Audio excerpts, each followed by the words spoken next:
Hello, everyone. This is Darcinovia.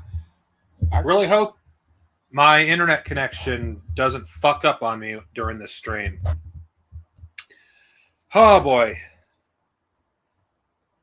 Some people may not like what I have to say in this stream, but to be honest, I can't just lie to my audience because that's not what people come in here for. My audience comes here to hear it how it is from me. They don't want me to sugarcoat shit. I mean, that's how people come to discover me and actually like my content to begin with, was because I said things people were afraid to say or wouldn't say. Of course, a lot. I'm not going to. You know what? Fuck it. I'll take credit for some of the stuff that people currently are criticizing in the mainstream now.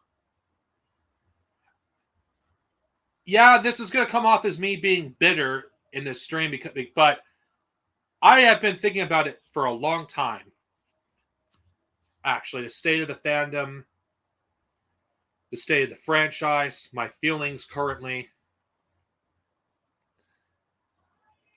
I'd be lying if I said that watching Jesse Journer's video on Star Wars didn't actually made me reevaluate what I think of Star Wars. Because her critique about it was different and unique amongst critiques of Star Wars. It wasn't just the past, but the present as well. Now, that was not the catalyst though that made me want to do this video. It's just I've been thinking about this for a while. I really have, and my audience ain't stupid, so I give my audience credit. Everyone who's been following me for a long time knows my Star Wars content intake has, I'm not going to sugarcoat it, has been plummeting. And I've been getting less and less content out each year. And it's difficult for me to try to push content out. If I do content that I like about Star Wars, nobody pays attention to it. If I do content I'm not as invested in, it feels like an obligation. And if it feels like an obligation, then I just don't want to talk about it. Then again, I'll talk about that later in depth. My bitterness towards Star Wars is a lot of it has to do with the fans as well. Because when I think of Star Wars, I don't think of the values of Star Wars that it's supposedly supposed to push, that most fans don't live by. It's backstabbers, manipulators, gaslighters, and racists, misogynists, transphobes. That's what Star Wars looks like to me. It doesn't matter that the franchise doesn't espouse these things when most of the fan bases don't give a shit about the anti-fascism in the freaking movies and the books.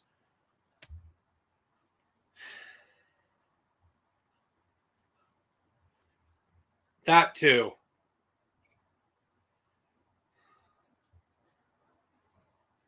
It's just, I can't. Anybody that has watched me for years knows that I've talked about the fandom a lot in multiple videos. I mean, I've done this almost 10 years ago at this point, talking about Star Wars.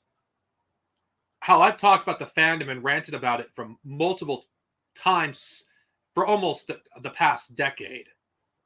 Yeah, happy birthday to George Lucas, but that's not what this stream is about. But yes, don't forget about the man himself.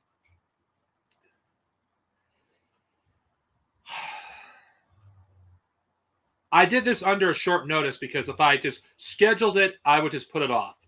And usually when streams happen, I just schedule it and I just delay it indefinitely. And that's been a pattern for me for Star Wars. It's just I just haven't had the motivation to do anything related to Star Wars. Now, that Ninja Turtles stream I've been delaying multiple times, I am completely motivated to do that.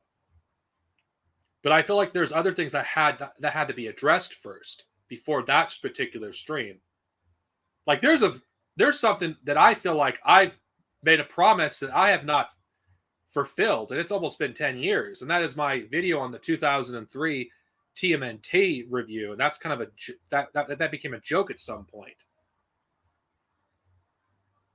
Whether I just do a long podcast talking about how much I love that show, or I just edit the video that I've already recorded, I might, but then again, I don't want to put that much work into a pre-recorded video that no one's going to watch anyway, so I'll just do a stream like I'm doing now, where people will likely tune in.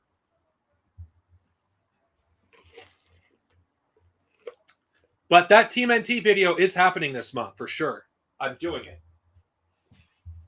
It's just, I want to at least read some of the early issues again for the comic for me to do a proper video on it. The 40th anniversary stream will not be strictly based off the Mirage comics, because I don't review stuff unless I actually own it. But the only Mirage comics I'm going to focus on for TMNT are the Kevin Eastman and Peter Laird issues. Now, I'm not going to do everything that they've done in the Mirage run, because that will delay the stream until June, and I'm not delaying the stream again. Now, back to Star Wars. There's other things I like to talk about other than Star Wars as well. It's just Star Wars has become an obligation to me and not something I truly enjoy talking about.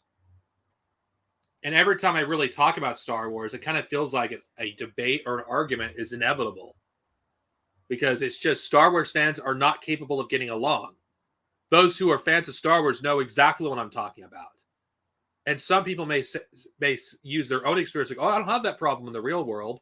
Well, I haven't had a single place I have not argued about Star Wars with someone, whether it's online or offline.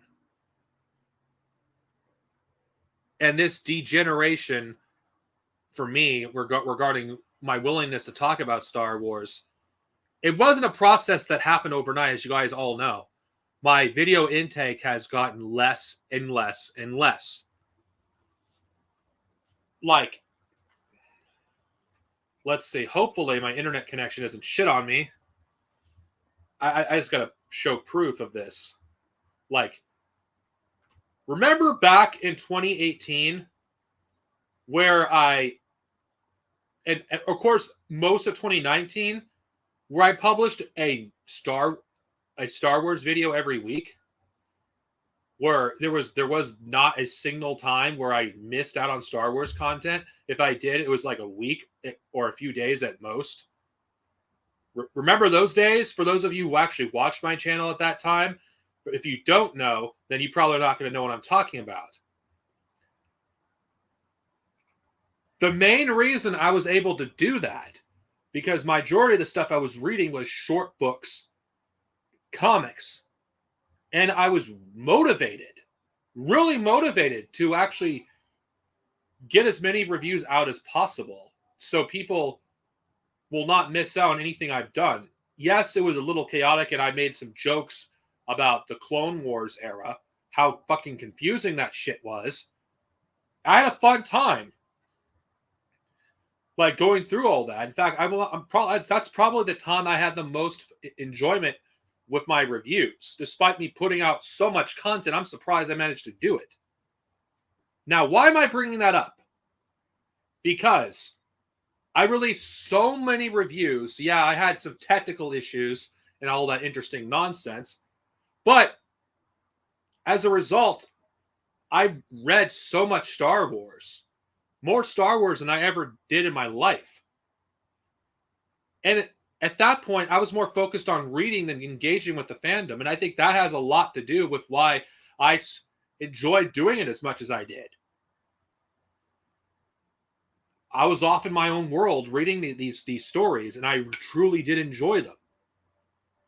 Now, those of you who are probably not going to know what I'm talking about, what was the catalyst for the slow decline of my Star Wars channel? Well, I will just call this is what it is, my Star Wars content. You'll have to know what happened like in 2019, late 2019, actually. Of course, here's other things that was happening. Of course, most people don't even know this because I don't share information publicly, but I might as well just do this now. I was not in the right mind space at that time, from 2018 to 2019. I got evicted from my apartment that I was living at, and I had to. I was doing everything I could to not focus on the stress I was going through. So I used Star Wars as an outlet for that, to escape. And I did that more than any other time. And I didn't pay attention to everything else around me because I was so focused. Like, in a way, I was functionally homeless. I had a roof over my head, but I was living with my mother and my father. My mother at the time, by the way, was dying. She was like in the final stages of whatever she went through at that time. It was hell. Now, some people may not notice that. Then I lived with my sister as well at that time. So I didn't really have a place to live, a permanent residence, through most of 2019. It wasn't until like in around October of that year that I actually finally, the place that I'm currently living at, I had an actually permanent residence. But the main reason I was able to get all this stuff done because I recorded my videos in advance and actually had them scheduled so people could still get material. I guess in hindsight that was probably a mistake because then again, hindsight 2020, I guess what the saying goes, because there's many stories I could have covered more in depth. But again, that's a regret that is not really that important. The state of Star Wars during this period, and no, this podcast is not about the state of Star Wars. The podcast I was once a part of, but the podcast I was originally involved with various people like Matt, Kyle Phantom, Iron Inquisitor, General CGG. Like the original, basically the host that most people who were familiar with State of Star Wars, at least in its early days, were familiar with. Then, long story short, we had a falling out, at least with Kyle Phantom, and then I had a falling out with the other guys. Again, I'm not going to get into the B-level drama, but I was doing all of this when I didn't have a permanent roof over my head.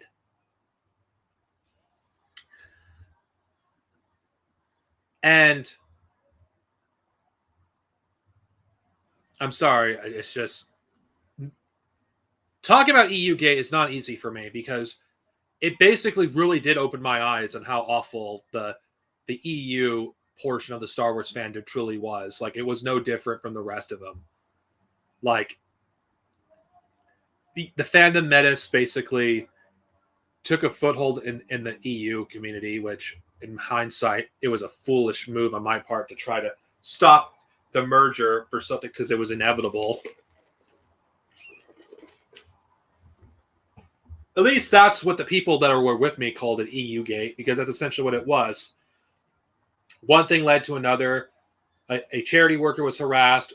All of us in the State of Star Wars guys, who actually have a conscience, unlike that little fucking shithead Iron Inquisitor, we had issues with the fandom menace, like how they harassed a charity worker. It was disgusting. It really was disgusting. And of course, the EU community didn't give a fuck about that. The harassment this woman suffered from. And honestly, this just really colored my view of the Star Wars fandom. It truly had. I mean, I already hated the fandom as it was, but when the one part of the fandom I thought I could actually interact with, I grew to despise them too. And former viewers of mine who used to watch my content, they turned on me in droves because I stood by my principles. And that's the thing about the Star Wars fandom. There is no principled people in the fandom. None. There's barely any people who call themselves Star Wars fans that truly have principles. A lot of the people that I've interacted with that tend to be Star Wars fans tend to be some of the most fucking wretched people that I've ever met. I haven't met that many Star Wars fans that aren't a fucking fascist in one way or another, and it really disheartens me to even say that, but it's fucking true. There has been no active resistance against these fucking people in the fandom because the Star Wars fucking franchise as a whole, I don't even think it. Fuck it, I'll say it anyway because I don't think the franchise does a good enough job of pushing anti-fascism. I really don't think it does. Considering the amount of fucking fascists that are in the fandom itself, and the stories that do heavily push anti-fascism, the message either goes through these people's head or they don't fucking read them.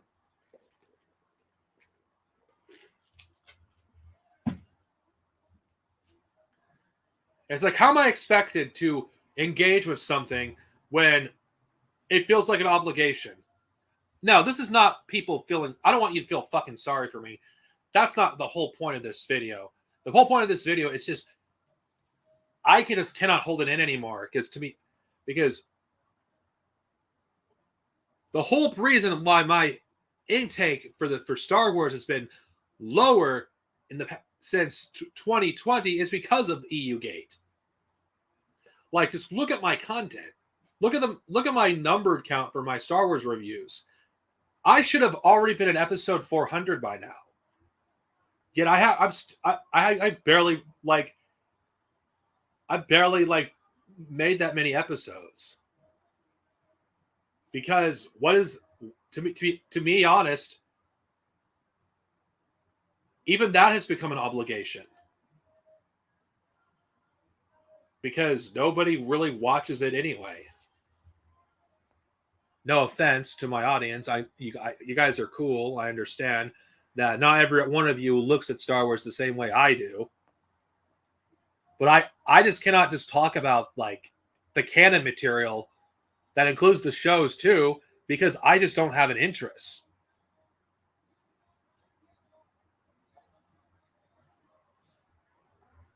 If I'm not interested in talking about the new stuff, and it all feels like a chore, and when the old stuff, it also feels like a chore just doing any video about it. I know it's probably time that I step back.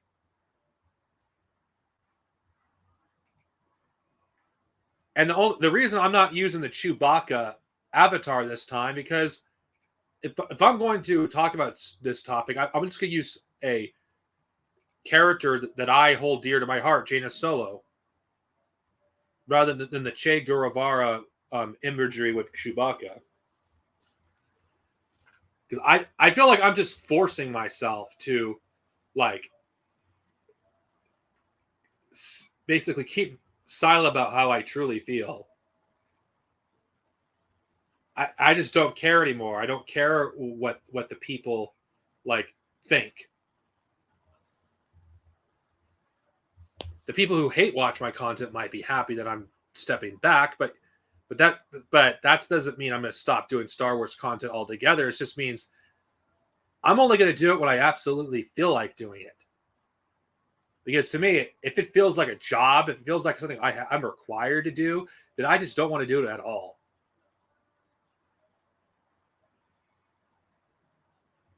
Well, I use Jaina because she's one of my favorite Star Wars characters. And I'd rather use her than use Chewbacca.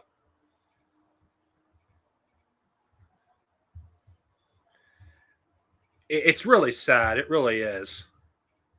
Like, I never expected to have this like disdain for for like the current state of the franchise, and I mean not just the fandom, but the franchise as a whole. Like, I cannot just force myself to like the new stuff. I just can't. I really cannot force myself to be a fan of something when I'm not a fan of. I don't care how great people think Dave Filoni is. I'm not never going to really be a fan of that guy. I'm not a fan of his work. I don't like his treatment of concepts introduced in the EU or the characters from the EU and turn them into the exact opposite what they were. I don't care if George Lucas approved of it. That's another thing I'm going to say. I don't give a shit. Everything that I don't have to fucking suck George Lucas's dick because he made Star Wars. If I don't like a decision he's made, then I'm going to fucking voice it. Same thing with Filoni. If I don't like what decisions he's made, I'm just going to voice that too.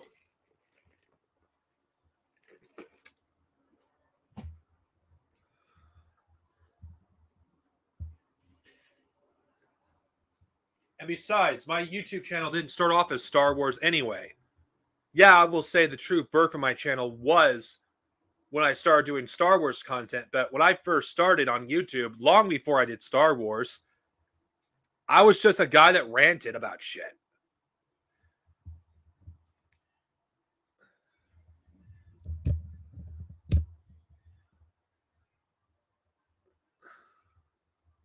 All I'm going to read, and that's today's problem.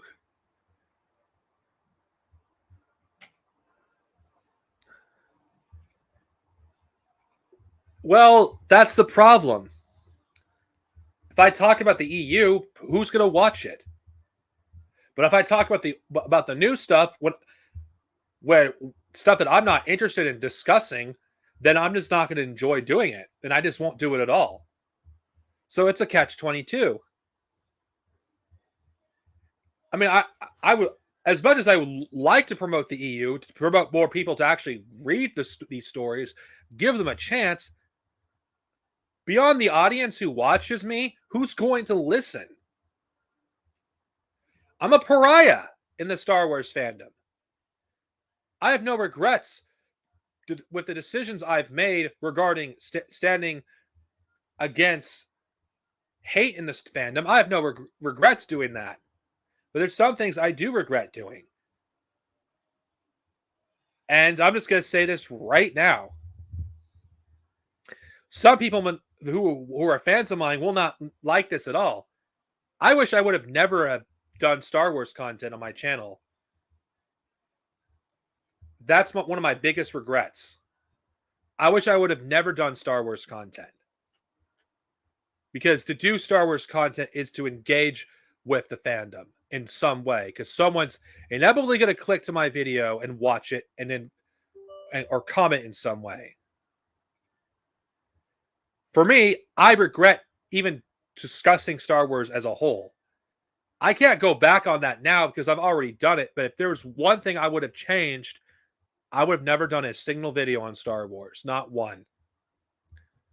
Because doing content related to Star Wars is still engaging with the fan base in one way or another. And it feels like every time I do that, I just feel like I invite like someone that I don't want to deal with. And I'm just tired of arguing about this fucking thing. I really am. Like, there's more interesting things I could fucking be discussing than this arguing over the merits of this thing or that thing. And I feel like I do have to take a step back in some ways. Otherwise, I'll grow to hate the very thing that I'm a fan of.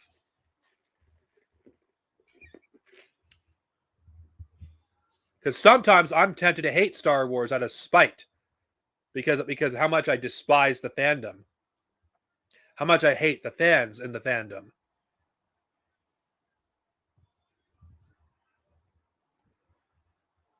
That's just how I feel in general. Like, I'm not gonna fucking lie. It is the fucking truth. I regret engaging with this fandom at all.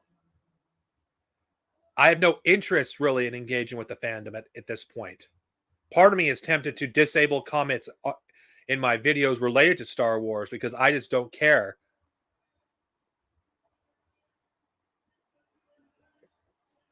And if that doesn't make some people happy, then I'm sorry. But I'm just telling you how I look at it at this point.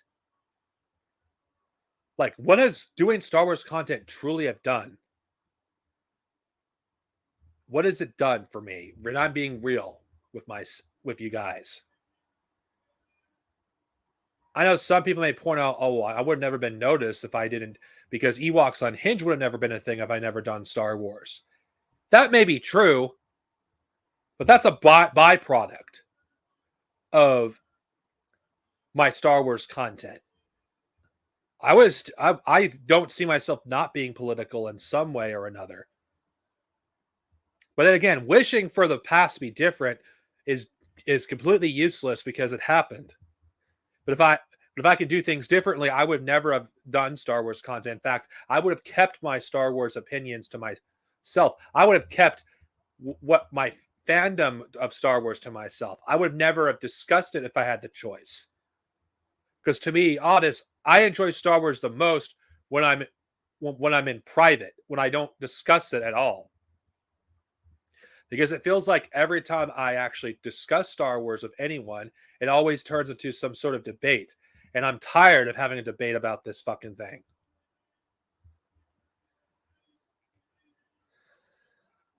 Yes, this stems from bitterness because of how many people I've had falling out with regarding Star Wars, how many times I've been burned because of Star Wars, how many times that I've been gaslighted or manipulated because of Star Wars. This sounds like I hate Star Wars, but I'm just being truthful with everyone here. And I really don't care if people take it in a way that seems like I hate Star Wars. I don't hate Star Wars, but sometimes I wish I did. It'd be a lot easier. I feel like being a fan of Star Wars is like being in an abusive relationship. Like I haven't met one person in this fandom that hasn't abused me in some way. Emotionally, mentally. I haven't seen your comment up until this point. I'm sorry. This is the first comment I've seen. To some people, this will sound over the top, what I'm saying. But this is exactly how I feel. And I just can't give myself to give a damn anymore. Like, I honestly said everything I needed to say regarding where I think the future of Star Wars is heading. And I feel like if I keep talking about that, I'm just going to repeat myself again and again and again and again and again. Like, to me, I'm sick and tired of wishing for something to be good. I'm sick and tired of trying to appease other people because I just want to not be harassed or labeled as a hater or whatever. It's like there's like thousands of fucking stories I could freaking read or watch right now rather than actually try to enjoy stuff I just don't give a damn about in the first place.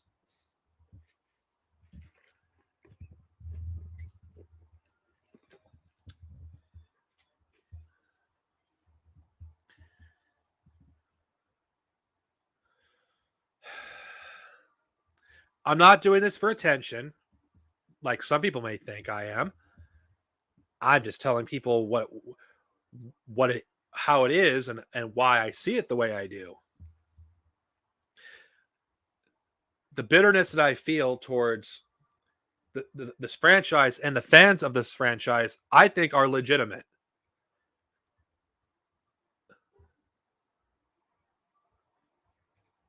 It's completely legitimate how I feel. And as usual, in this fucking fandom, or people outside the fandom who have no place to talk about these things, I say things that were considered heresy until it was an accepted fact. I was the one that basically talked about the fandom menace and how reactionary they were. I saw that one coming. Yeah, you have these shitheads that actually freaking who said the same thing I've said years afterwards, even though I was one of the first people that said it. I said it before it was even popular. I was one of the first people to talk about how fucking bad The Last Jedi would be and how bad The Force Awakens was, even though I said I did some stupid stuff and tried to fit in again, and that didn't work out. Those same fucking people that mocked me regarding The Force Awakens turned around after The Last Jedi came out. And now decide that Disney Star Wars is fucking shit.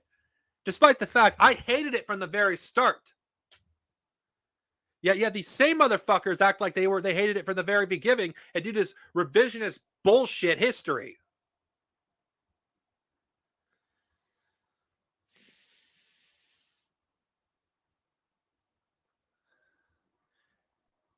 Thank you.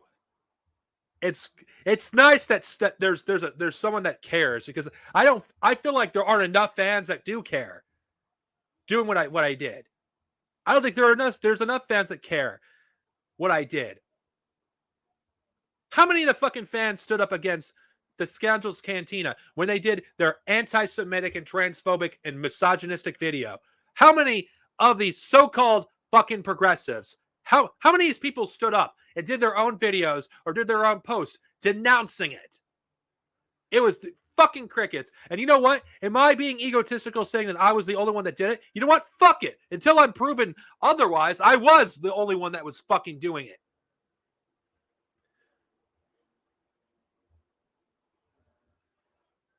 These fucking cowards that safely criticize the fandom menace now when it's safe to do so, because even those who once supported the fandom menace don't support them anymore.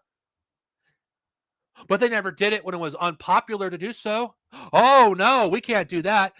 In fact, when I did that fucking video calling them a fascist, I was functionally homeless at that time. Like I already, I'm not going to repeat myself again. You watched the earlier parts of the video. Yeah, I still fucking did it.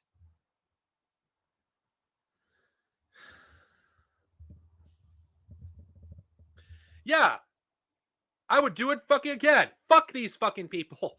Fuck these people. I had nothing to gain by doing what I did, but I did it anyway. Even though I was pretty ignorant at that time regarding the issues of LGBTQ people, trans especially. I was ignorant about these things, but I still felt like it was fucked up.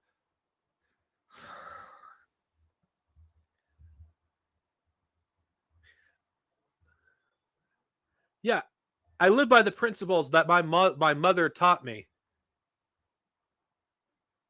And my mother was not a bigot against people that were gay or trans. She may not have understood it, but she didn't have anything against them.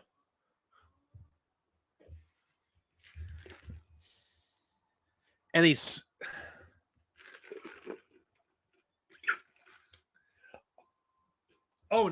yeah, and I suffered the brunt of harassment by these fuckers. Not that I care, but I've never been harassed as much as I have by fucking, except by these fascists.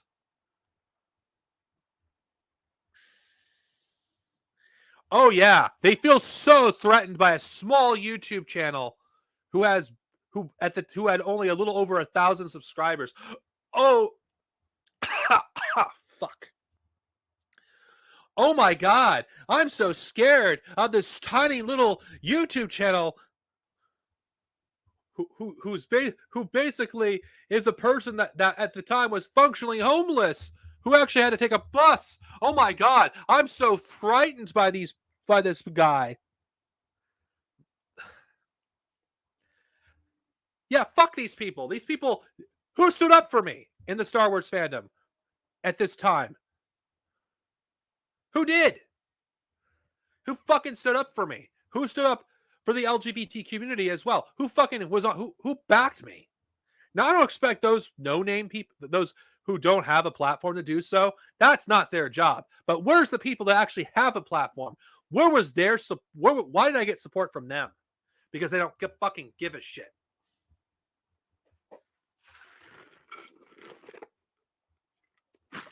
Because to take a fucking stand will require, you know what? I may end up taking a dip in my income because this may not be the financially correct thing to do. Fuck these fucking people. None of these people have principles.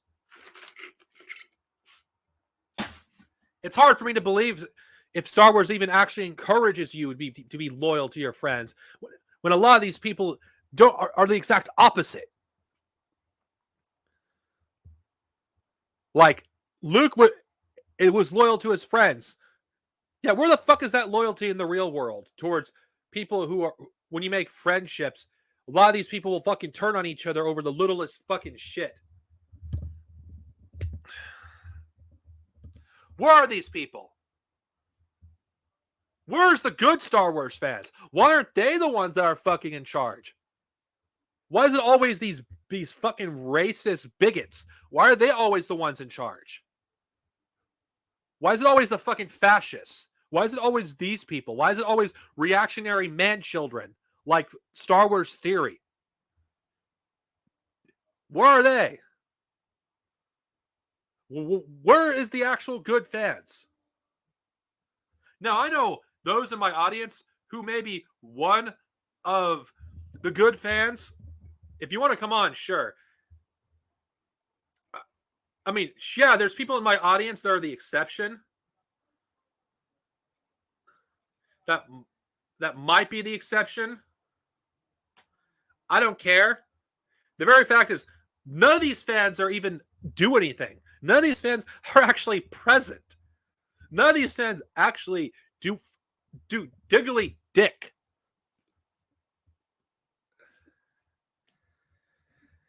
None of these people do diggly dick.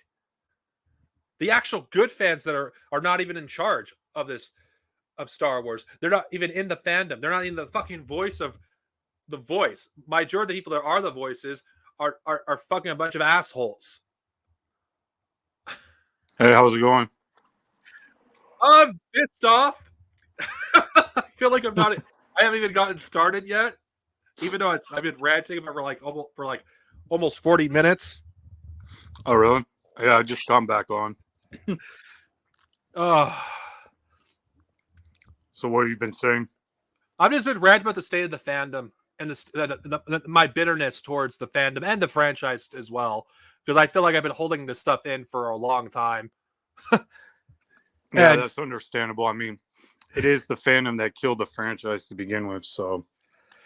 Yeah, it made me question, is the franchise, does it really inspire people, really, or is my bitterness clouding my judgment? No, I think you're right on the nail. What do you mean? Just about everything. Like, I don't claim to be right about everything. It's just I've been holding this in for a long time, and when I heard I just can't help but think about these things, because it feels like every time I talk about Star Wars, even in private, it almost always gets into a debate. Sorry. We can never just enjoy or just talk about or politely disagree. I'm not saying Star Trek fans can't be like this, but I don't see this. I've never encountered Star Trek fans that have done this to this extent, even though they have their own shitty fans.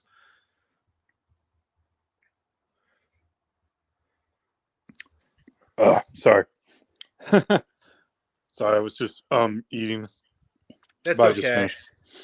But yeah. Yeah, what I was saying is like I saw your comment the other day. It's like being a fan. It's like being in a toxic relationship, huh? It's true. I know some people may get offended who actually have been in a toxic relationship, but I think it's appropriate. Yeah, it is. Like I've been burned way too many times, not just by the fans, but by the franchise as a whole. Well, it's like it all started with the prequel haters, you know, Yeah, and and it all. now you get all these entitled douchebags. But I just feel like there's no accountability on those who actually caused all this to begin with. It's always blamed on, like I'm talking about the Last Jedi controversy. I do feel like did kind of ruin Star Wars in a way, but not in the way people these dipshits say it did. What ruined the fandom, sorry, the franchise was the lack of accountability to me, because those who hate the Last Jedi don't have no self awareness that they were on the bandwagon. A lot of them who hated the prequels, and this revisionist history these people have on the on the prequels just pisses me off to no end. Well, it's like, yeah, exactly. It's like you guys, you bitched about the prequels. You wanted the franchise to go back to being like the originals. You got that with the sequels, and now it's like, now you're saying you don't like those either. I mean, it's like you get what you deserve, you know.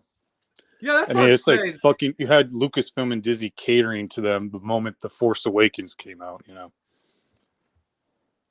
Yeah, it's like, okay, I have nothing against Filoni or anything, but I'm tired of the dick riding on him as well, because it's like Yeah, that's he's not the another thing. It's like fucking TCW really ruined the whole like the canon of Star Wars back in the day with the, you know, with the EU, like, you know, the level of canon that it took over the EU.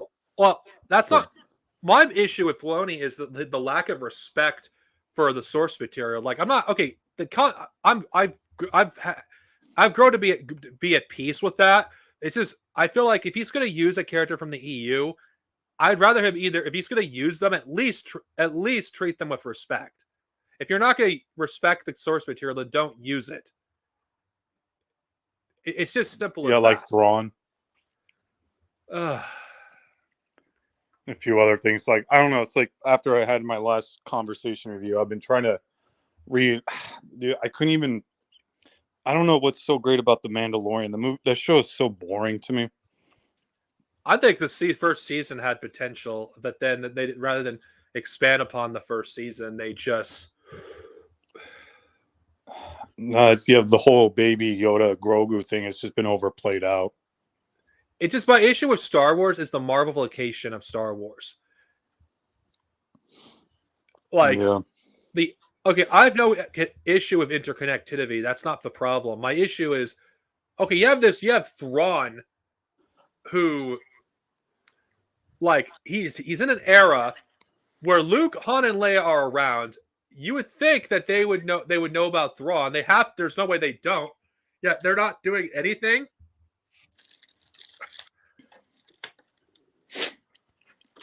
Oh shit. This whole problem with these shows is I just feel like it would have so much better if the sequels did not exist. But that, of course, that's not a neither there or there. I'm sorry. I'll be right back. I gotta step out for a minute. It's all right. Sorry. You can just go on. I'll come back. Yeah, season 1 was better, but it's just okay. I didn't originally intend to do this stream. It's just I was like I had a lot of shit on my mind. I was just thinking about like a lot of things regarding my current thoughts on Star Wars, and I had no choice but to like be honest with everyone who was watching my channel, because I just can't just lie to you, because that would be disrespectful to my viewers.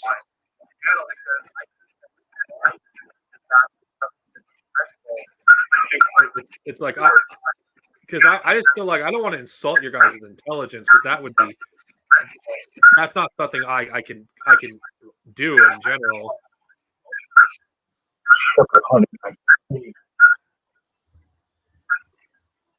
Were you trying to speak, Raymond?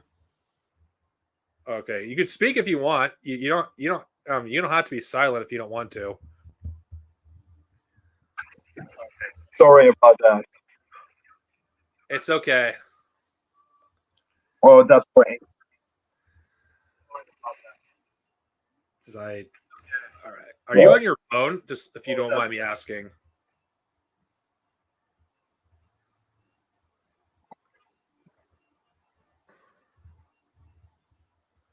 All right. I wish I could be as enthusiastic of watching Andor. I just don't want to pay for Disney Plus just to watch a bunch of shit that I just don't. I'm not going to realistically be able to watch it all because I'm not that interested in watching anything these days. Really, I spend more of my time writing or reading than I do like watching material in general. Yeah, it did. That did piss me off. It's just Hey, sorry, I'm back. I just spilled something. I had to clean it up. That's all right. It happens. But another thing I really despise about this new era of Star Wars in general, it's so damn childish. And I'm not saying Star Wars shouldn't appeal to children. I feel like it should to an extent. But when I'm referring to childish, I don't mean childish as it appeals to kids. I'm referring to that the franchise is it's just I feel like it caters to man children. Oh, yeah, I don't know. It's like that's like with every fucking franchise that's going on right now. To be Because honest, I just feel like why can't the Ahsoka series? Why could not have been an animation? Did it have to be live action? that and what else? Kenobi, Well, I guess. I'm just being serious. Why could not have been animation? I have no idea.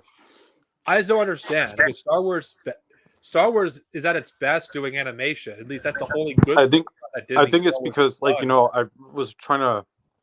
I was watching those on my friend's Disney Plus account, that and Kenobi, and I realized I feel like those were supposed to be probably like movies that they wanted to make to go to the theaters, but then it's like they decided to change those to being like Disney Plus series, just to obviously they advertise Disney Plus, and it just feels like after the sequel trilogy they're scared to put out movies, you know. I don't even want them to put out movies personally, but the shows they're not any better really. Yeah, no, they're not. It's like I don't think I need to watch a lot of this stuff to know that I'm not going to enjoy it.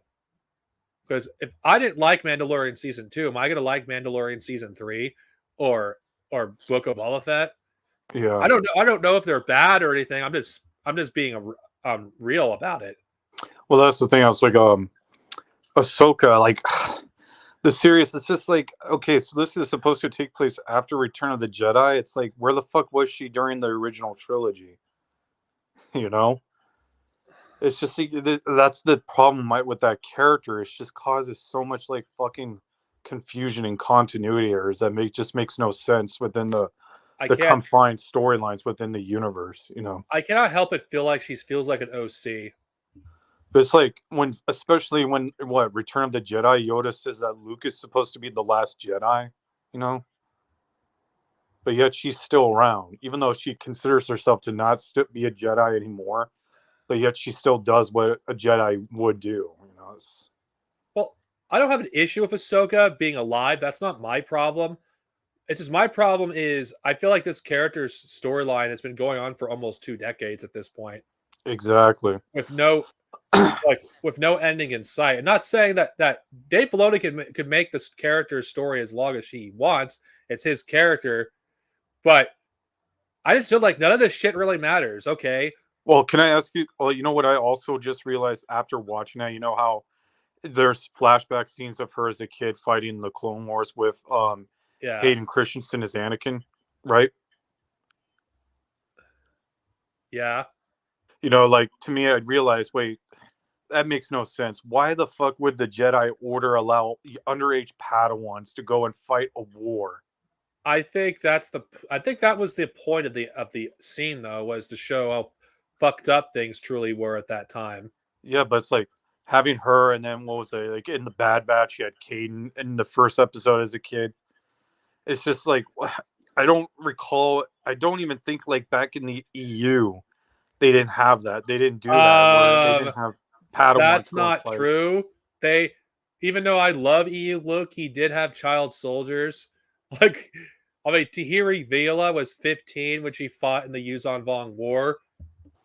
Well, no, that's different. What I'm saying, like in the Clone Wars era, that's more where the Yusong Vong, that was like an invasion that they didn't anticipate. Whereas with the Clone Wars, that's like something that it's more.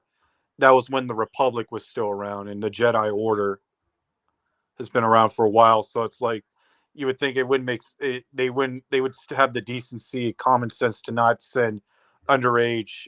Like, I don't even care if they're Jedi and they have the Force. Like, they wouldn't make sense to send underage Jedi Padawans to go fight in war and lead. I think I'm not opposed to that at all, because the Jedi had lost their way at that point, and the Jedi were unprepared in the Clone Wars. I just feel like I don't see that as an issue. If the scene makes you feel uncomfortable, I think that's if that was the intent, then good job. But I could see. Well, no, it didn't make me uncomfortable. It just like I was just like, what the fuck? Like, why would like them? It's kind of like bad writing in a way where it's like I don't know why all of a sudden they decide to put Jedi Padawans to go and fight in the Clone Wars, Oh, you're criticizing a decision George Lucas made. Well, yeah, him and Dave Filoni. I don't have an issue with it personally. I really don't have an issue with it, because I think, considering that the Jedi Order at that point, again, they had lost their way and they needed every Jedi at their disposal, and yeah, they were child soldiers essentially, and of course I don't think giving children essentially the ability to at least having them command an army is a good idea. But again, I do feel like it does showcase just how far the Jedi Order has fallen, that they'll send literal children out to the meat grinder. Yeah, but I'm saying, like, in the old EU back in the day, like when the prequels came out, I don't think they didn't have that. Well, it was only until TCW came out that they decided to do that. Well, I have no issue with it. Honestly, I really don't have an issue with it. Oh, okay. It's fucked up, yes, but I think that's the intent. It is fucked up. I don't think that's a bad writing choice in my opinion. Yeah, I suppose. I don't know. It's just to me, it's just kind of weird. That's all. I'd look like a hypocrite if I criticized that, because I have no issues with it in the New Jedi Order series. Even though they're different situations, you kind of did have underage people fighting in a war, like Jaina Solo piloting basically commanding her own battalion. Jason Solo basically doing some war crimes. Same thing with Anakin Solo. Yeah, I guess that's true, but I look like a hypocrite if I didn't, because I'd have to criticize the EU for doing that in the New Jedi Order series, and I won't do that because I have to be consistent, and I don't think that's a bad writing decision. Also, if we want to really be technical, the clones themselves, they're child soldiers, because most of them are like under the age, are like 10 years old that we know about. Well, you're talking about like their lifespan, not their actual chronological age, like biological. It's still fucked either way. True, but it's like, I think, but that's like the point. They were created and trained to fight in the wars, to the point where it's like by the time they got enough where they were old enough and got enough experience in combat, they would go out and fight the war. Anyway, we kind of got off sidetrack, but here's the thing. Yeah, I know. Sorry. These kind of conversations I don't mind having in the Star Wars fandom, because it's interesting to have these discussions about the morality of this, but that's not what I'm talking about. In most conversations, let's be honest, most conversations I've ever had with Star Wars fans, it's never about this. It's always about the stupid shit. Well, I know. I'm just saying, for me personally, I started to like, when I started watching that, I just saying, oh, that just like dawned on me recently, to the point where, like, back in during when TCW came out, I didn't really like pay attention to that, because it's just like, oh, it's a children's cartoon, so it's like you weren't really meant to take it serious. That's Okay, what it is. to be fair on the Clone Wars, okay, and I'll give Clone Wars this, and Rebels as well. At least the shows are competent on how they're made and how their stories are structured. That's more than I can say about the live action offerings of Star Wars. Yeah, true. Because I would rather watch the animated stuff than watch the live action, because at least the animated stuff, at least I know there's passion put into it. True, that's true. Or the video games, It's just I would rather do that. It's just the shows themselves. Let's be honest, Ahsoka. Who's gonna watch the show and care about it if you never watch Rebels or Clone Wars? You're not gonna give a fuck about Ahsoka. No, you're not. I'm not about the show. It's like, I'm not saying being familiar with the prior material is bad, but can you really expect? Because let's be real with us. This is another thing I fucking hate about Star Wars fans too. Most of them look at the cartoons and dismiss them as lesser Star Wars, despite the fact the best Star Wars comes from animation. If we're excluding the books for a second, in the EU and the comics, we're going the modern era of Star Wars. The best stuff that's come out of Star Wars is the animation stuff. Yeah, that's what I was also saying in our last stream, that I didn't mind the animation stuff. It's just like, it's like the live action series stuff is like I don't really care about, because it's like I'd rather they just focus on trying to get the movies done right first, Not to mention the cartoons. Another reason I say I'd watch the Bad Batch and Tales of the Jedi and Empire before I'd watch the other stuff, because at least when you see this stuff, there's more of imagination put into cartoons than it is in the live action shows. Because the live action shows, they can't do as much as the cartoons, simply because of budget. Yeah, budgetary reasons. That's why I'm saying, why the fuck wasn't Ahsoka a cartoon? You could have continued her story through you don't have the limitations that but of course with Star Wars being so corporatized, we had to have everything in live action. We can't actually tell stories. That and like, why did Obi-Wan series have to get made? I don't. It's like a lot of that's the Obi-Wan series basically just kind of ruins the whole continuity of the movies. I don't hate Kenobi. I enjoy it for what it was. I would never greenlit it. I would have, if I would do an Obi-Wan show, I would have done something much different than what we got. I would have focused on Obi-Wan's inner struggles and him and do a more spiritual journey for Obi-Wan, rather than not include Darth Vader in it. Yes. But then also when you have the Obi-Wan series, though, it's like no matter what the type of story it is, you also can't have him be called Obi-Wan. He has to be called Ben, Which, that's fine.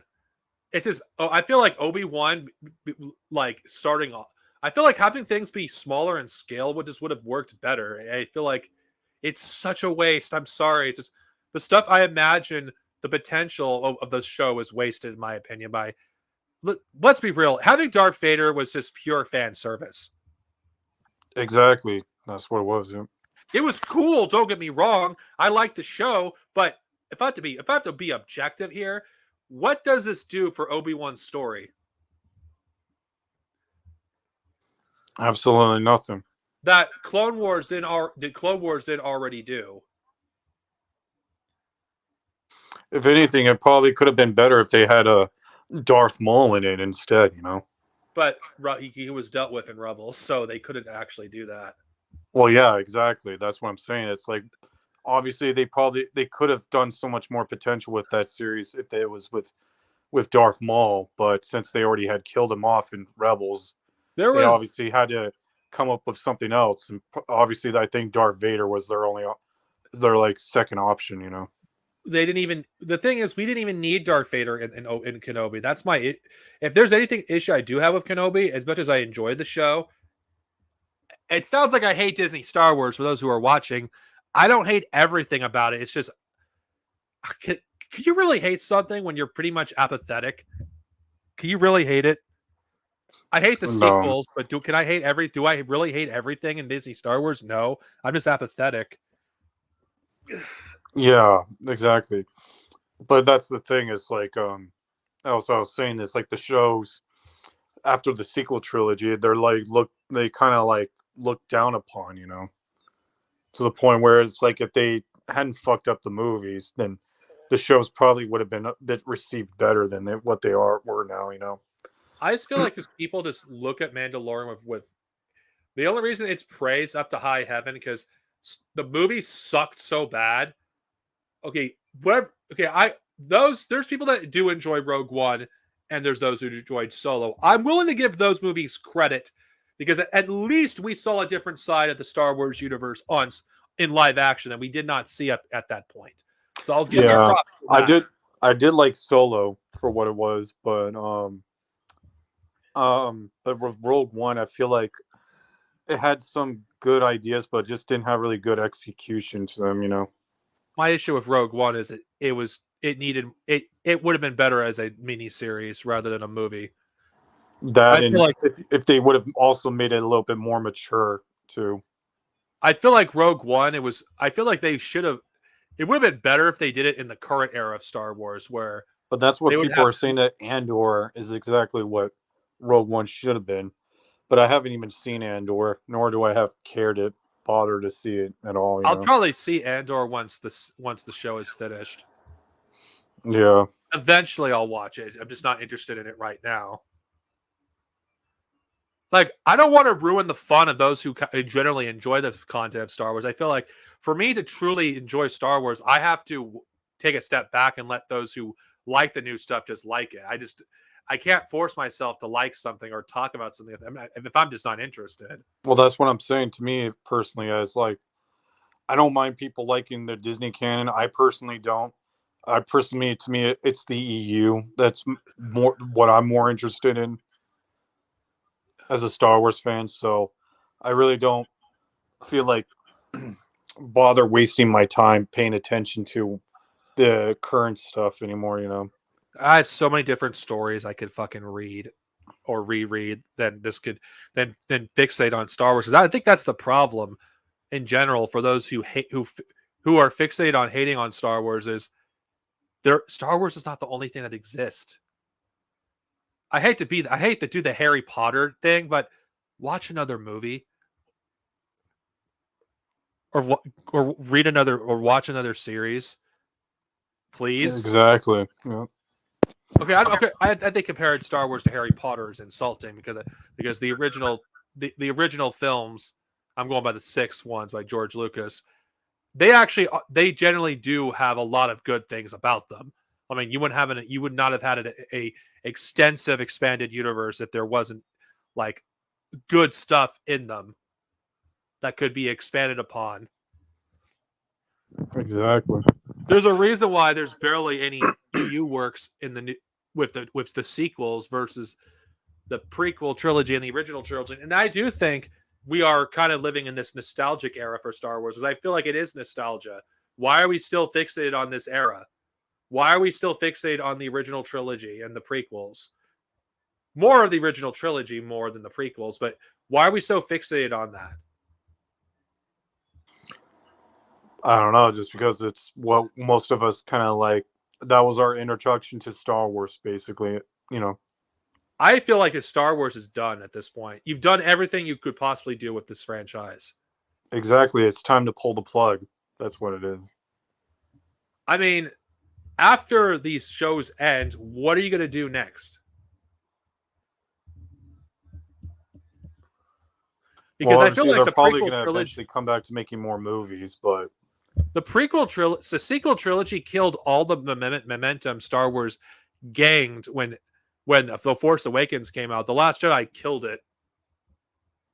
yeah. But to me, it was The Force Awakens that really killed it. Well, in general, the momentum was killed by The Last Jedi. And I'm just going to say this. I've had a long time to say this. I actually, to say about this, I talked about this in private. I personally think we need to stop calling Jake Skywalker, well, Luke Skywalker, how we look at Luke in The Last Jedi, because I feel like it's a coping mechanism that fans will not accept. And I love the EU Luke. And I'm just going to say that, but I have to be raw and honest with people. Fuck Luke Skywalker. Because I feel like if I have to separate Luke based on the EU version of Luke and how Luke is in canon, then then I just feel like no, I just think it's coping.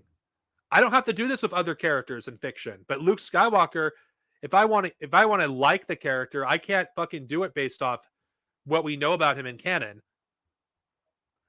Okay, hypothetical. Let me ask you guys a question.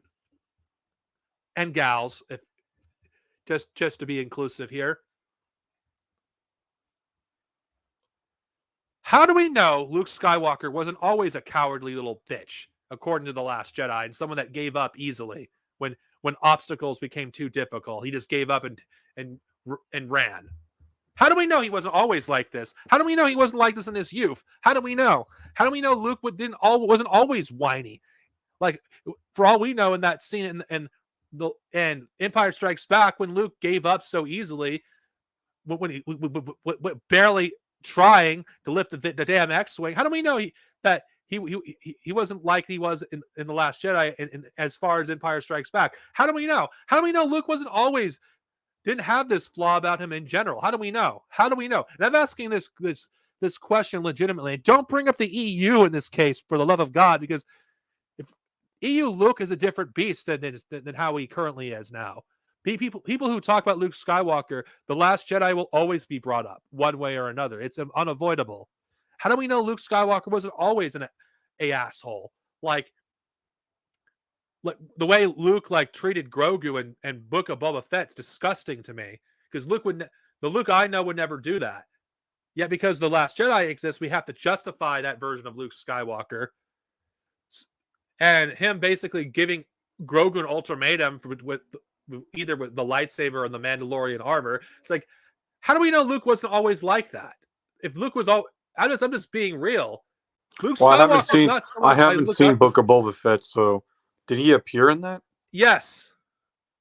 What did he do to Grogu? He basically gave him an ultimatum between choosing the path of the Jedi or the Mandalorian, because if he had attachments to Dan. I'm not It's sure. like, it just, to me, it's like, fuck Luke Skywalker. If we're gonna if this is how Luke Skywalker is currently, then fuck Luke Skywalker. He's not someone that anybody should look up to at all. He's not like Goku. But that's what I was trying to understand is like what you're saying is the canon Luke, he's no different than from the old Jedi Order. Is that what you're Yeah, saying? he's not. Not to mention, Luke Skywalker to me has always been a coward and When always will be he a was coward. supposed to be better. He's not get better. He's the same. He's more of the same. Well, then you obviously would have to, I guess, sort of just blame the writers on that. The thing is, what I'm kind of stuck on is wondering if maybe it's true that that's the direction that George Lucas wanted Luke to go in if he had made his sequel trilogy. You know, I don't care about a hypothetical version of the sequels that George Lucas would have made. I don't fucking care. I know I sound like a bitter fanboy saying that. I don't fucking care what his versions of the sequels would have been. We don't know if his would have been better. We don't know for sure. If it was, who gives a shit? We'll never see it.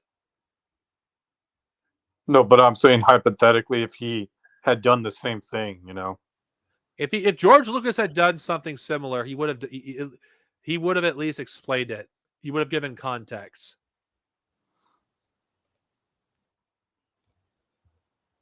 Yeah, but I feel like a lot of people that wouldn't have been good enough, Yeah, but and yeah, that's exactly the point. And that's another reason why it's been difficult for me to be excited for anything Star Wars, because Luke is Star Wars. I don't care what anybody says. Luke Skywalker is Star Wars itself. By ruining Luke Skywalker, you ruin Anakin's arc as well, because I do see them both. I don't see them as separate arcs. I see them as basically the same arc.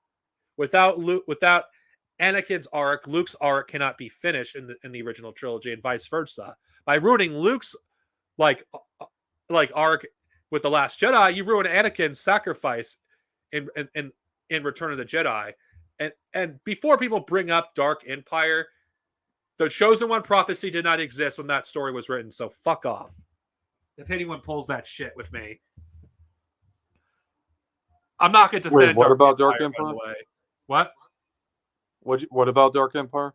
When that comic was written, the prophecy of the Chosen One did not exist at that time. Yeah, but what about it? It did not contradict the prophecy, nor do I believe it ruined Anakin's sacrifice. Regardless how you feel about the execution, Luke's it did show Luke's hubris, thinking he could actually defeat. But I think I remember in Dark Empire, didn't they? There was like a prophecy in it about Luke and Leia being the ones to stop the Emperor. It's been a while since I've read that story, but it didn't involve Anakin. Well, yes, because at that time, nobody could be allowed to do that because Lucas wanted to be the one to tell that story, with Anakin. And the Dark Empire, despite what its flaws, I do think it generally was trying to live up to the spirit of Star Wars. That's the difference between that and Rise of Skywalker, which brought back Palpatine just cause. And yeah, Luke Skywalker's character being ruined will haunt Star Wars forever because he is Star Wars itself. You cannot be more Star Wars than Luke Skywalker. Yeah, because he's the face of it. Yeah, and ruining Luke Skywalker does ruin Star Wars. And I'm just gonna I have to be honest with ourselves. As much as I do not like Super what it did to Goku, you cannot deny that Goku's core traits of what makes the character endearing to billions of people around the world is still intact in Super. Goku still inspires people. You had real life athletes that cited Goku for being one of their inspirations. Goku is an inspirational character who inspires hard work and self-improvement, which is what I think is a great message for people. That's why, even though Goku is a simple character, he's not as complex as Luke Skywalker. I do think Goku's character will endure much longer than Luke will because it's obviously that Goku being created by Japanese culture, they have better understanding of morals than American culture. I don't know if that's the case, because I think Goku's character could appeal to people of all cultures. But then you could also say the same about almost every other anime character, like Naruto. Well, too. I don't think Naruto is as inspiring like Goku. Why not? Because I feel like Goku's message in general, I think the Saiyan Saga does this extremely well, that hard work is more important than natural talent. Naruto does not promote that message. That message in the Naruto story is not prevalent. It's only in one of the characters in the story, not Naruto himself. But I'm not even going to get into a discussion on the Naruto franchise. Naruto did inspire people too, the character. I'm not going to say he didn't inspire anyone, but I feel like Goku is the character that has inspired more people than than any other anime character because of the message that Dragon Ball pushes. Like Goku was literally able to change some of his enemies into allies. Because Goku, the kind of character he is, he inspires people to want to be better than themselves. To their biggest obstacle is themselves, and I think that is something I think is very relatable. Luke Skywalker, though, because thanks to the Last Jedi, he doesn't inspire you to be anything. He does. He just inspires you just to be to give up, and to basically abandon your friends when they need you. Like Luke doesn't inspire you to be loyal to your friends. Exactly. Like, there's nothing inspiring about Luke Skywalker, thanks to the Last Jedi. Yes, EU Luke is definitely, I could argue, would be basically inspirational, like Luke was prior to Rian Johnson. But That's not. You said Luke was probably always a coward, right? If we're going by canon, yeah, he was. Yeah, but in the original trilogy, he went to go try to save his friends in Empire Strikes Back, remember?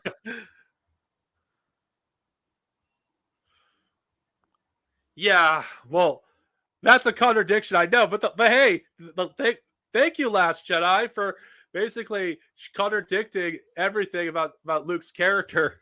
But that's not, to me, I have to disagree. It's not the Last Jedi. It was the Force Awakens that started that. So that's why I keep telling people, it's like, you guys, like, did you people not watch the Force Awakens? Like, to me, when I first saw that, I caught on to that bullshit about Luke giving up. Yeah, but going into hiding. Here's the thing about the problem with Last Jedi is that it just followed up on that and just like doubled down on it. Yeah, but here's the problem with the Last Jedi and the Force Awakens. Why the fuck would Luke leave a map if he didn't want to be found? Because the people who wrote those movies were not good writers. No, yeah, that's part of it. The reason why Luke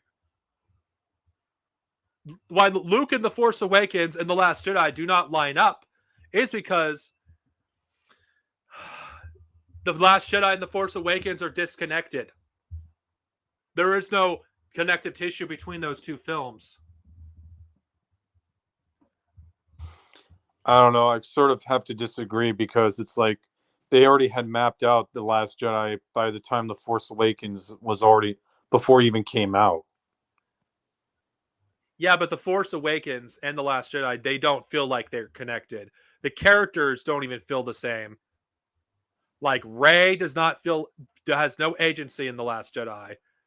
I'm not saying she's a well-written character in the Force Awakens. I'm just saying if you compare the characters of Rey and Finn and Kylo Ren to their counterparts in the Last Jedi, they don't even feel the same. They're of course with Kylo Ren's character, he has no progression at all in the Last Jedi. He's just repeating his arc from the Force Awakens. Like Finn's character, regardless how we feel about how he's written in the Force Awakens, he was not a coward like he was portrayed in the Last Jedi, or a stupid child. And the what they did to Finn's character in the Last Jedi was pure character assassination. You know what's funny is that was planned, and I don't think that was planned. You know what's funny is like about Finn. Every time the trailer for the Force Awakens came out, it always has a shot of him just breathing, like losing breath. You know what I mean? I always thought that was kind of funny.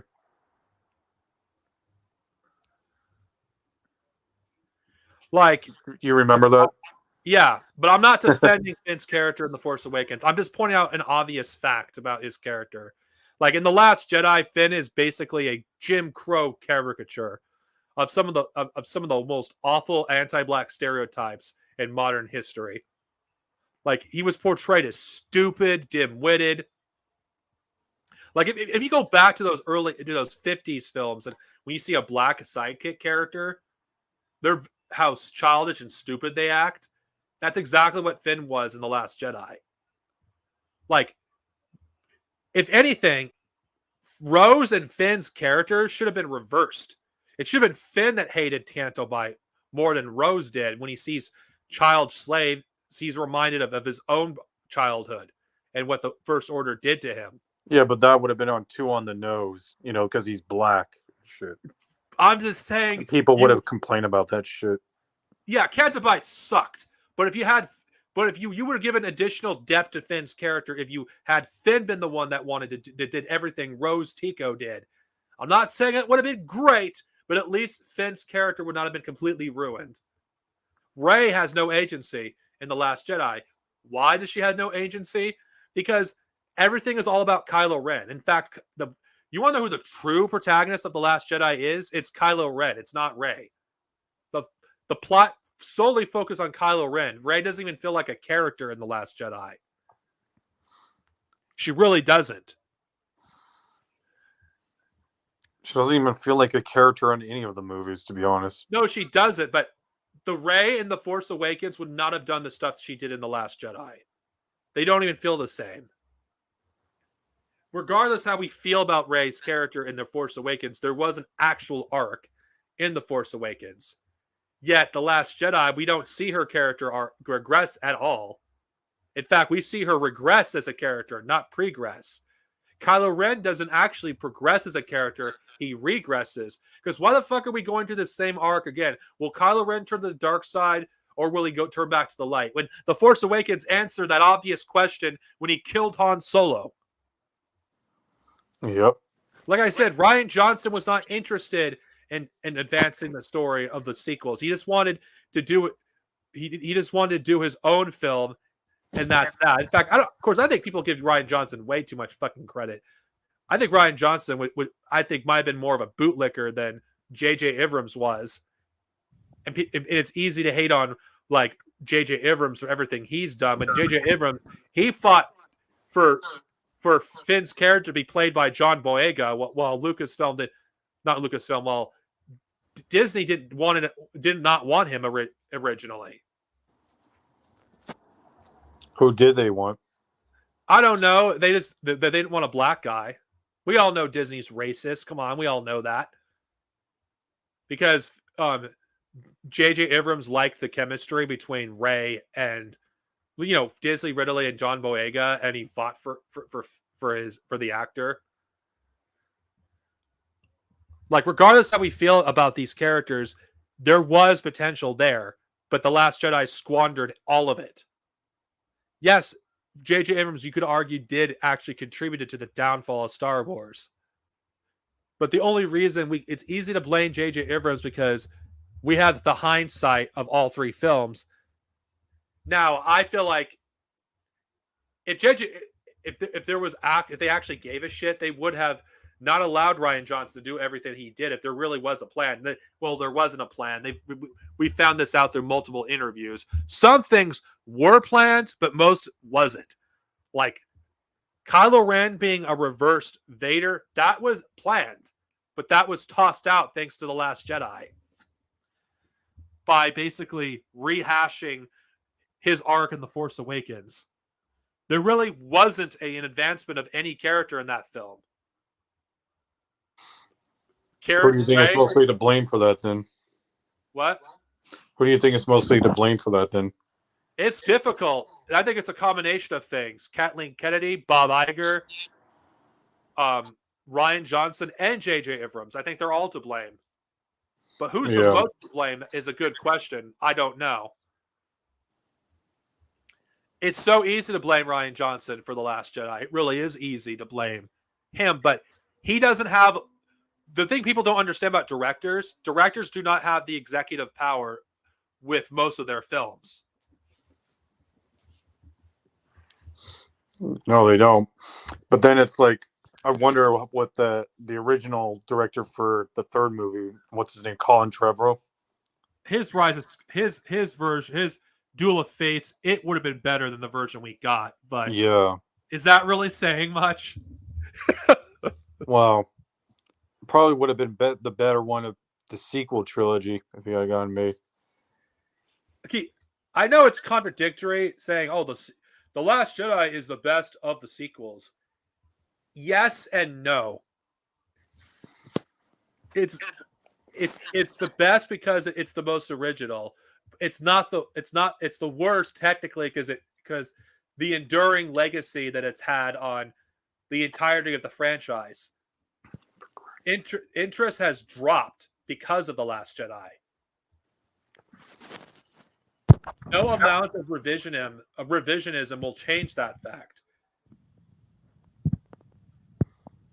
It isn't just the assassination of Luke Skywalker that why people are turned off from The Last Jedi. It's also the people that actually backed The Last Jedi, that defended The Last Jedi, that attacked fans who despised The Last Jedi, the people that enabled him.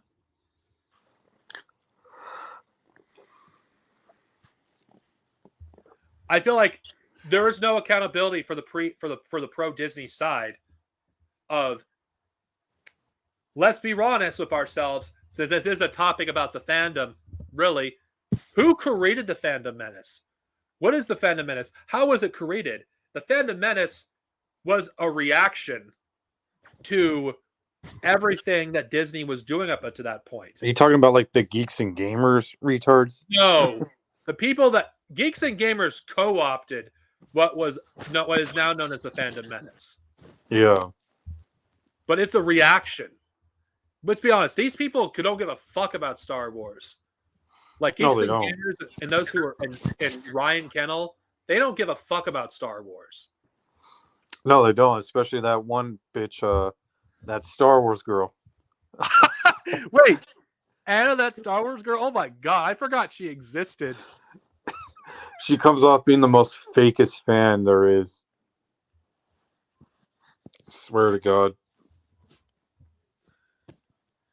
Do you remember when her sister died or something like that? Oh god, I don't even want to talk about that. My long story short, she exploited that tragedy, and that's disgusting. Yeah. Exactly. Like, okay, I know this is an honest like stream, and I guess you could say this is basically my root of where my channel originally came from. Fuck Acolyte and anything related to the High Republic. I'm just gonna say that. Well, like, what I was gonna say though is, like, it's just the whole entire sequel trilogy, like, just with Disney getting their hands on Star Wars, has just been a big mistake. It's because, it's like with the first 6 films, you get the feeling like those are kind of like high budget indie films. You know what I mean?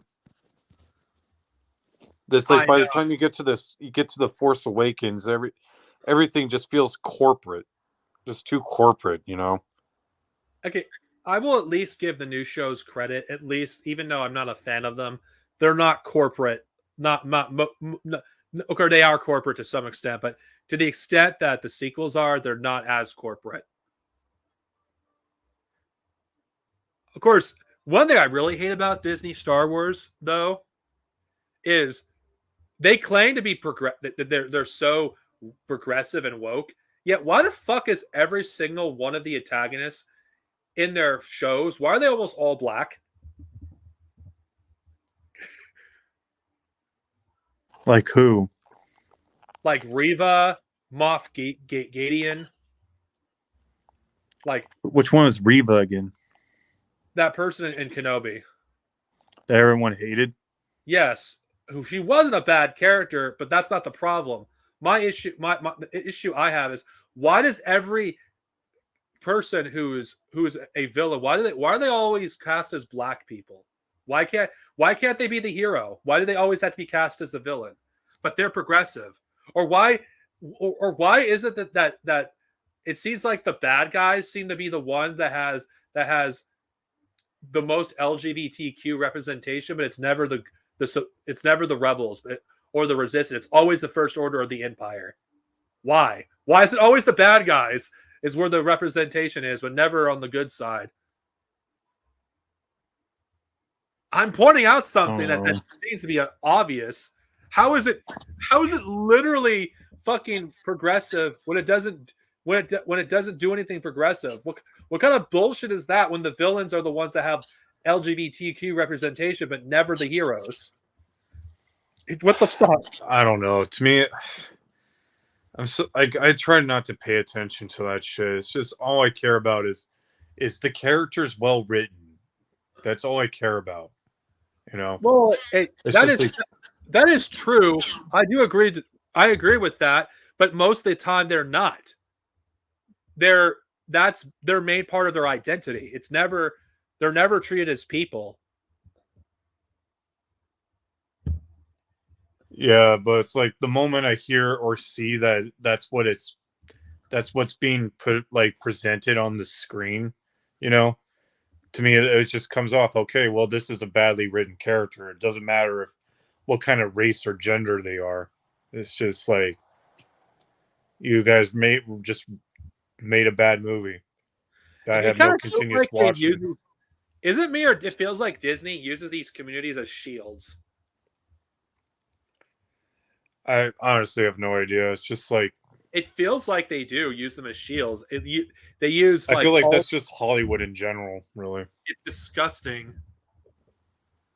It is disgusting to me that they use these marginalized groups as shields for their own fucking corporate properties.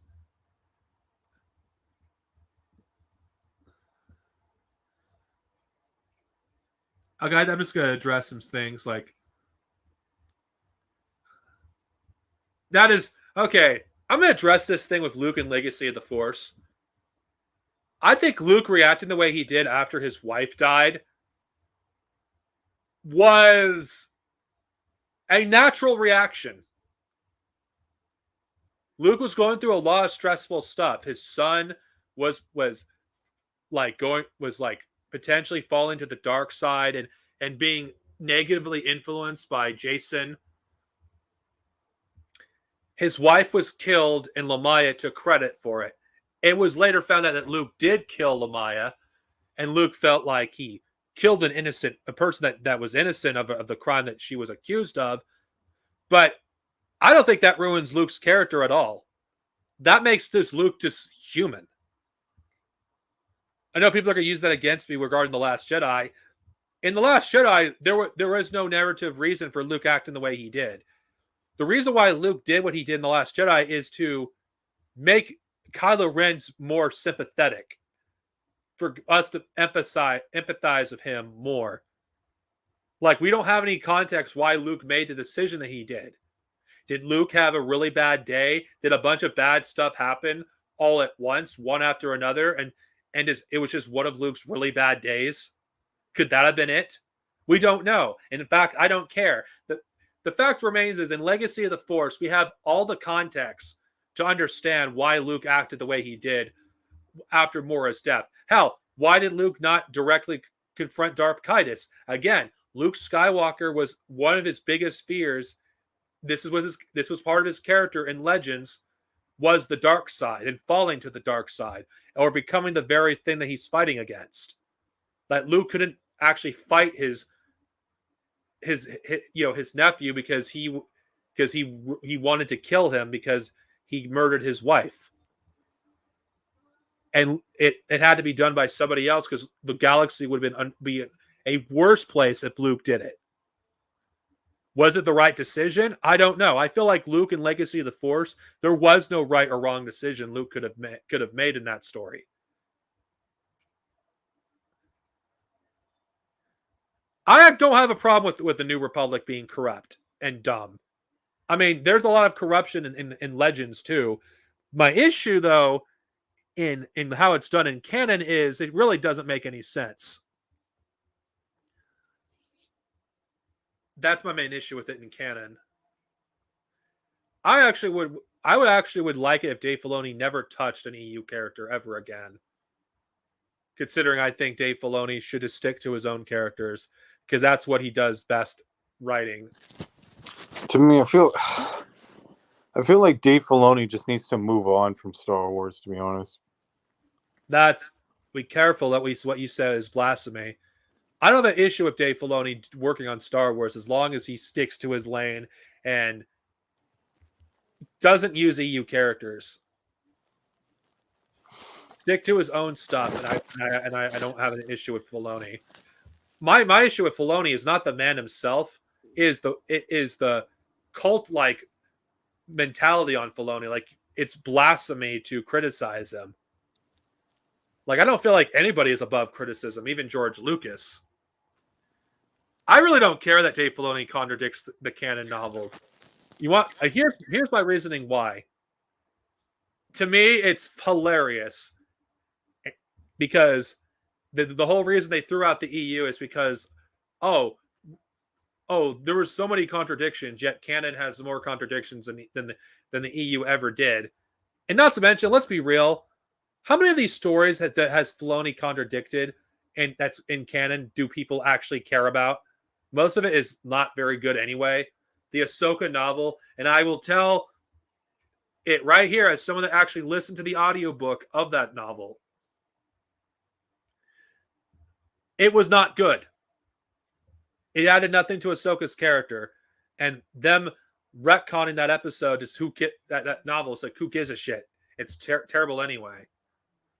I know that makes me look like a hypocrite. It's like, oh, Dave Filoni shouldn't contradict anything. Well, honestly, considering how long, like, I've argued this point with canon fans, I just don't care if he contradicts anything.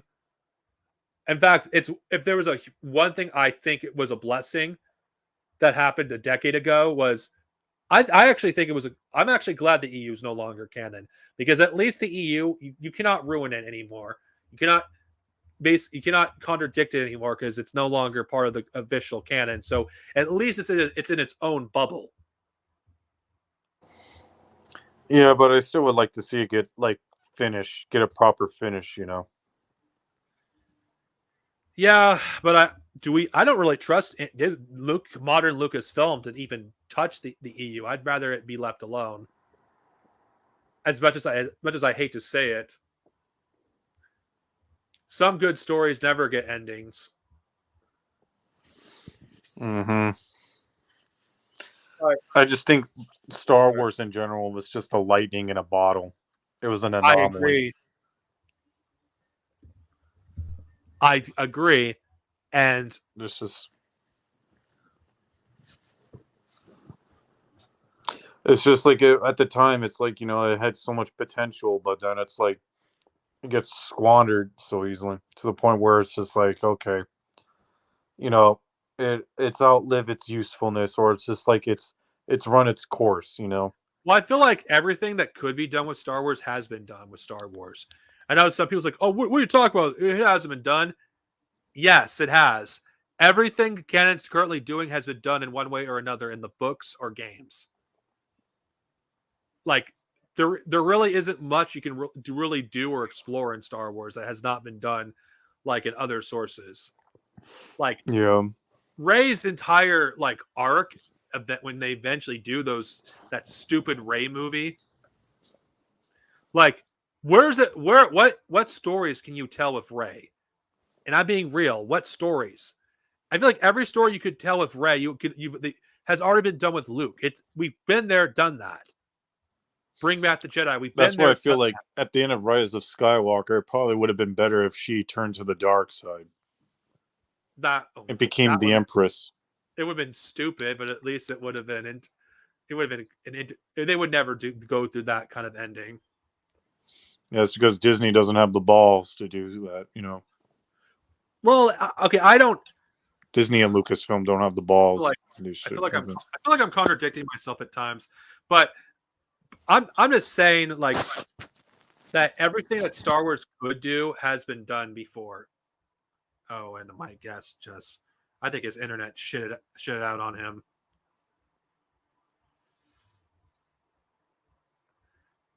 It's just I just do not like the character of Rey. I know this is not a fact that's new to anyone, but the character there's nothing. We've been there, done that.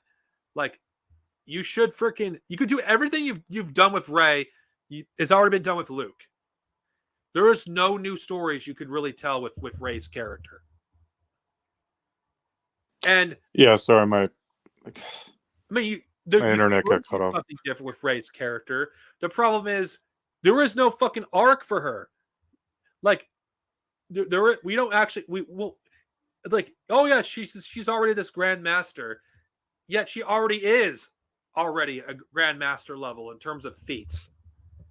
And I don't even care to argue with fans about that either. Like, another thing I really fucking despise about the Star Wars fandom, nobody knows what a retcon even fucking means.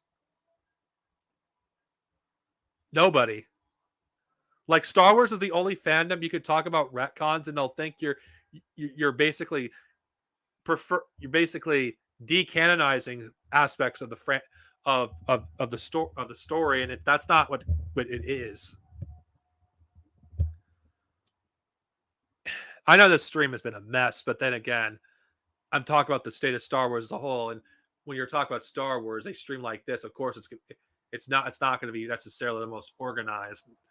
That again, this is what I'm talking about. This is another reason why I need to step back from the Star Wars franchise. Majority of the time, I get engagement. It's when I'm ranting about Star Wars or ranting about the fandom, which gets me clicks. I'm not going to lie. It doesn't give me clicks. This is what, but I don't want to do videos dedicated to ranting about, like, I don't like this. I don't like Mandalorian season 3. I don't like Book of Boba Fett. I don't like Ahsoka. I'm just saying, hypothetically, I don't think I'll like Mandalorian season 3 or Book of Boba Fett. I don't think I'll like that either because I'm not a fan of Mandalorian. Yeah, I didn't even like the first season, to be honest. I don't want to do a stream dedicated to hating on those two shows. I feel like, because that, to me, why? People will pay it. Everybody else has already done that. I'll tell you what could have been better done, but what could have been a better story than Mandalorian. Crimson Empire could have been done better. With Kier Kanos. Yeah. That could have been done better as a series than Mandalorian, if you ask me. It just, okay, honestly, it's just, that's what I'm saying. If I talk about Disney Star Wars, one way or another, it's eventually going to lead to a rant. Like I told you, do I really need to do a video about Kenobi? Because it's going to sound ranty if I do a video about Kenobi, and I don't hate the show. I think Kenobi, I enjoy it for what it is, despite its flaws. I enjoy it for what it was. It didn't need to exist. I don't think it should have existed, but I enjoy it as it is. Andor sounds like the most interesting thing about Disney Star Wars. That's only because Andor does something that most Star Wars media won't do: explore a different side of the Star Wars universe.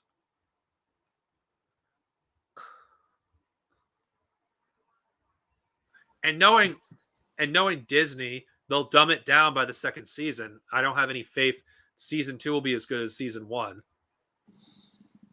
Yeah. Because they'll do. Then again, I could be wrong. I hope I'm wrong.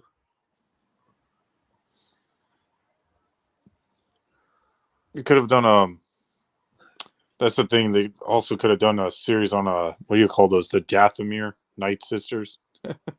There's like, I kind of feel like any momentum Star Wars had when Disney first bought it was just burned to the ground when The Last Jedi came out. And people can deny all they want who defend the sequels and who defend the current state of Star Wars as a whole, but Star Wars is not in a good place. It really is not in a good place. Like, every time there's a new project announced for Star Wars, now people just mock Lucasfilm every time they announce a new project. There's too much apathy right now. It's like, how many fucking movies have been announced in the since in the past 5 years that are delayed indefinitely or have been quietly canceled? Oh, but because they don't know what to do, and they don't have the, like I said too, they don't have the cojones to move forward with them. That's all it is. They become too reactionary.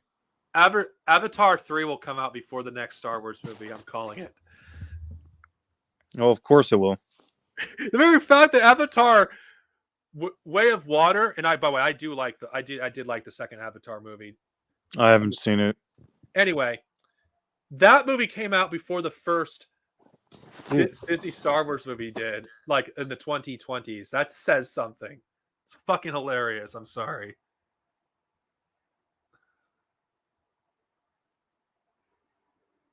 Like, okay, for those of you who enjoy Disney Star Wars, this is an attack on you. I know I have to repeat myself because if there's one thing I have to say about Star Wars fans, this fandom has a communication problem.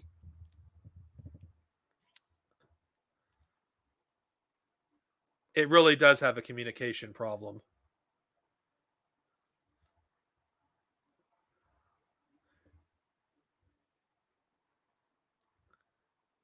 I think another thing, Communication problem, just a bunch of other things. yeah, it's like I kind of feel like Marvel is not necessarily in the best place either, but Marvel has not burned as many bridges with fans like Star Wars has.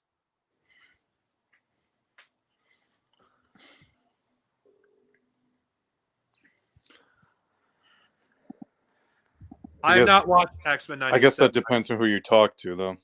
I'm interested in X-Men 97, but I have to watch. I want to watch the original series first before I watch it. I like what I hear about it. Yeah, that's the thing. I want to watch 97 as well, but I feel like I would just wouldn't understand what's going on since it's been a while since I watched the original series, you know. X-Men 97 looks phenomenal. The animation looks great. I'm intrigued by some of the stories that they may end up adapting in the future. Of course, I'm more interested in the potential Spider-Man 98 actually than simply because, well, that series ended on a cliffhanger. Sorry, give me 1 sec.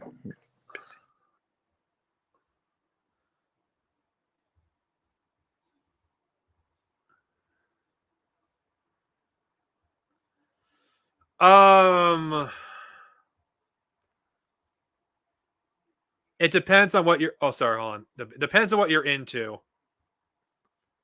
If you're into battle manga, I'd give it a shot. It is a long series. Just letting you know, but it's not for everyone.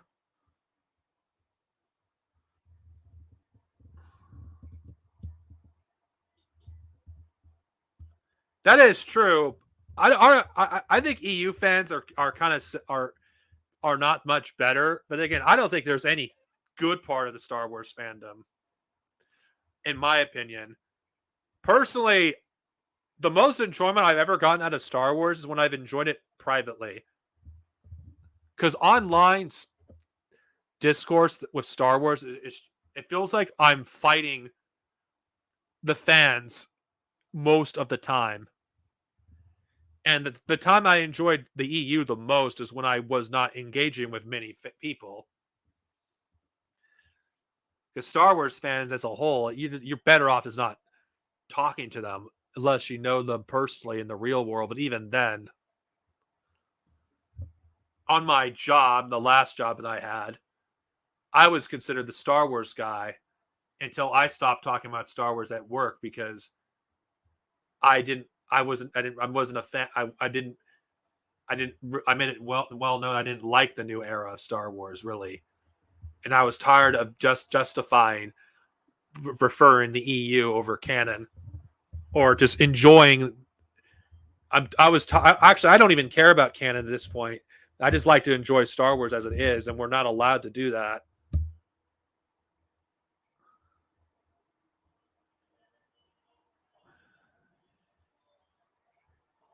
Yeah, I'm not.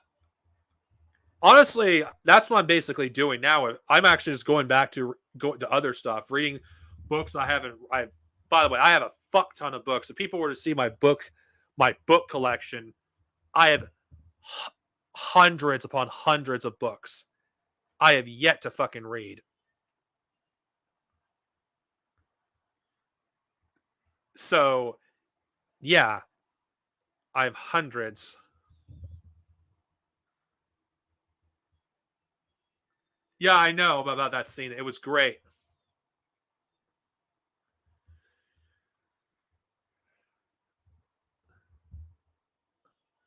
honestly, I could see the MCU getting a revival, not to the same extent that Star Wars had briefly in the 2010s. I do feel like the X-Men are going to. All right, you could stay. Okay, it's like Okay. I feel like Marvel will get a revival for a time once they bring the X-Men into the MCU, because X-Men are extremely popular and always have been. And I could see the X-Men extending the MCU's life by at least another 5 or 10 years. Though I don't think it'll be to the same extent that it was during the Infinity Saga, though.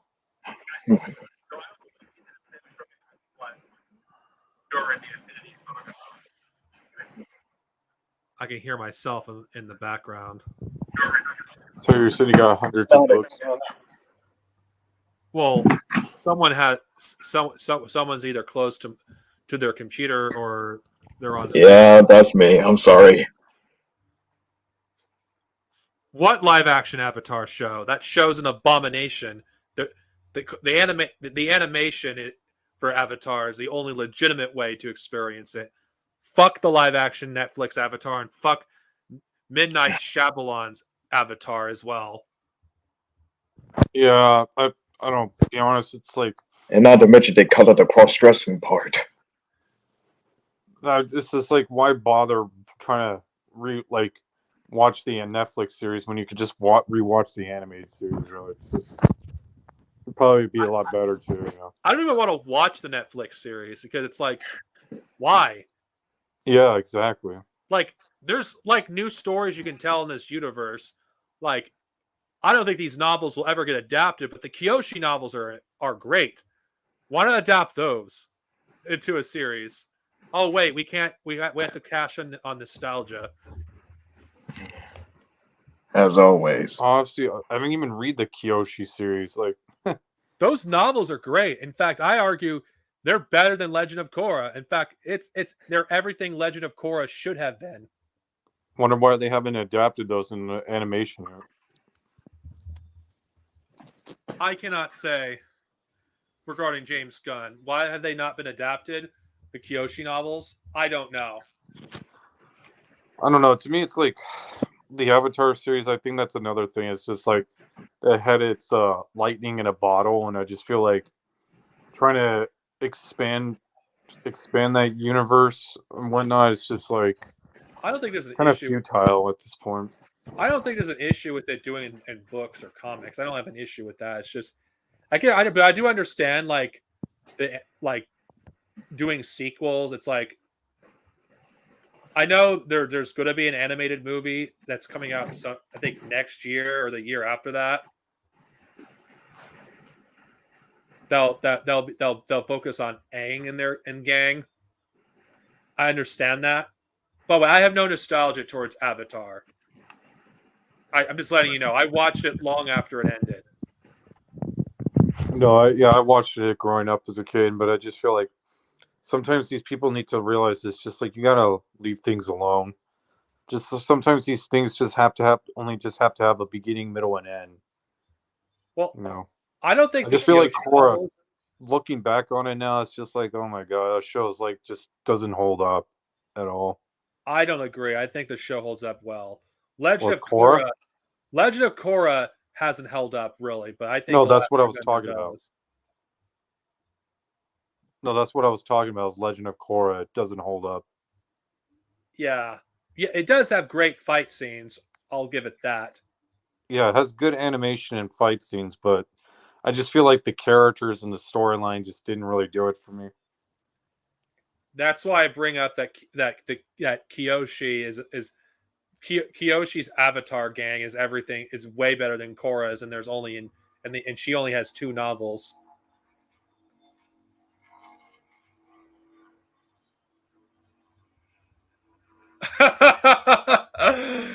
I really don't care what Dave Filoni does. If I have to be real, He could turn Luke into a. Well, I was just joking. I mean, this is kind of a joke. He could turn Luke Skywalker into a spice addict, and I wouldn't care because that's just I'm done caring what these people do and with Star Wars. I really don't care. Sometimes it comes to a time where you kind of it's like I know this is an awful example. Some people may get offended, but it's like your ex-wife and your ex-girlfriend or this boyfriend, whatever. It's like being so concerned what your ex does, and it's painful every time you try to you can't let them go or can't because it's very difficult, or you still have a relationship with them. Like it's if you want any semblance of sanity, or if you want to have a good relationship with them because you're not on bad terms, but you're not on the best of terms either. It's best that you keep your distance or let them like live their life. That's just how I see Star Wars at this point, because it's all. I feel like I parted ways with Star Wars. I'd argue in 2019, in not a good way, and I feel like I have to move on. And to be truthful, that's how I see the past at this point. Exactly. It's just and not to mention evolution. Yeah, it's like there's so much stuff I could like read, watch, and Star Wars is just there's so much stuff out there. I kind of feel like we need to stop with these corporate franchises and actually look at the new stuff that currently exists, or stuff that we don't even know existed.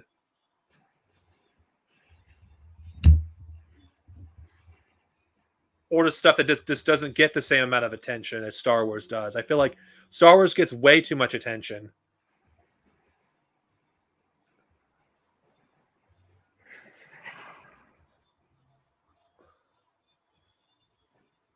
Like there's so many books I can read. Why should I be fixated on the EU continuing when there's so many books I could read that are coming out? Why should I be fixated? Why should I care about the new canon when there's books I have yet to read that I bought that I have yet to touch? It's probably for the best that it won't get adapted into live action. I do know there's a really good YouTube channel that they're not done adapting the first Thrawn book in the original expanded universe, but he has like one chapter left before he's finished with the first novel, and that is incredible. Despite the fact it's one guy animating the whole damn thing, the animation quality is amazing for one like person. I haven't watched the movie yet because I want to wait till the entire thing is adapted so I can watch it all at once.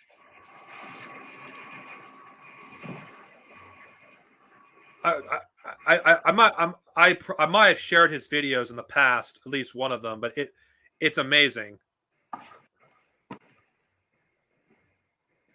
Of course, I'm just gonna see if I could find it.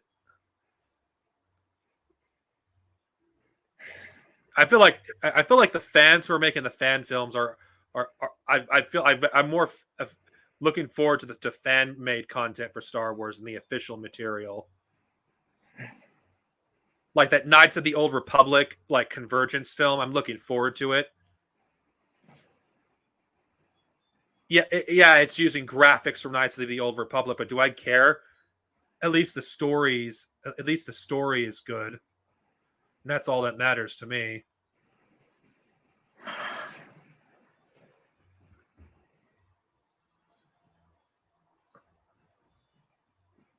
I'm sorry. I'm just going through my subscriptions to see, like,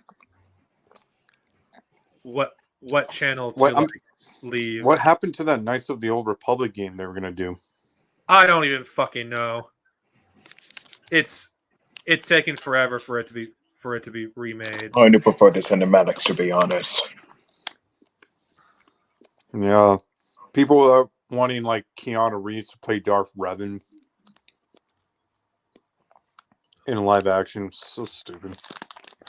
I don't understand why it has to be him. Because he kind of looks like it, I guess. That really does he though? Because there's multiple different interpretations of Revan. Yeah.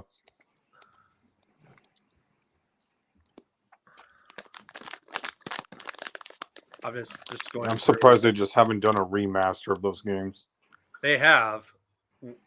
No, an official. Oh, they won't. Of course not. Despite the fact they can make so much money off of it too.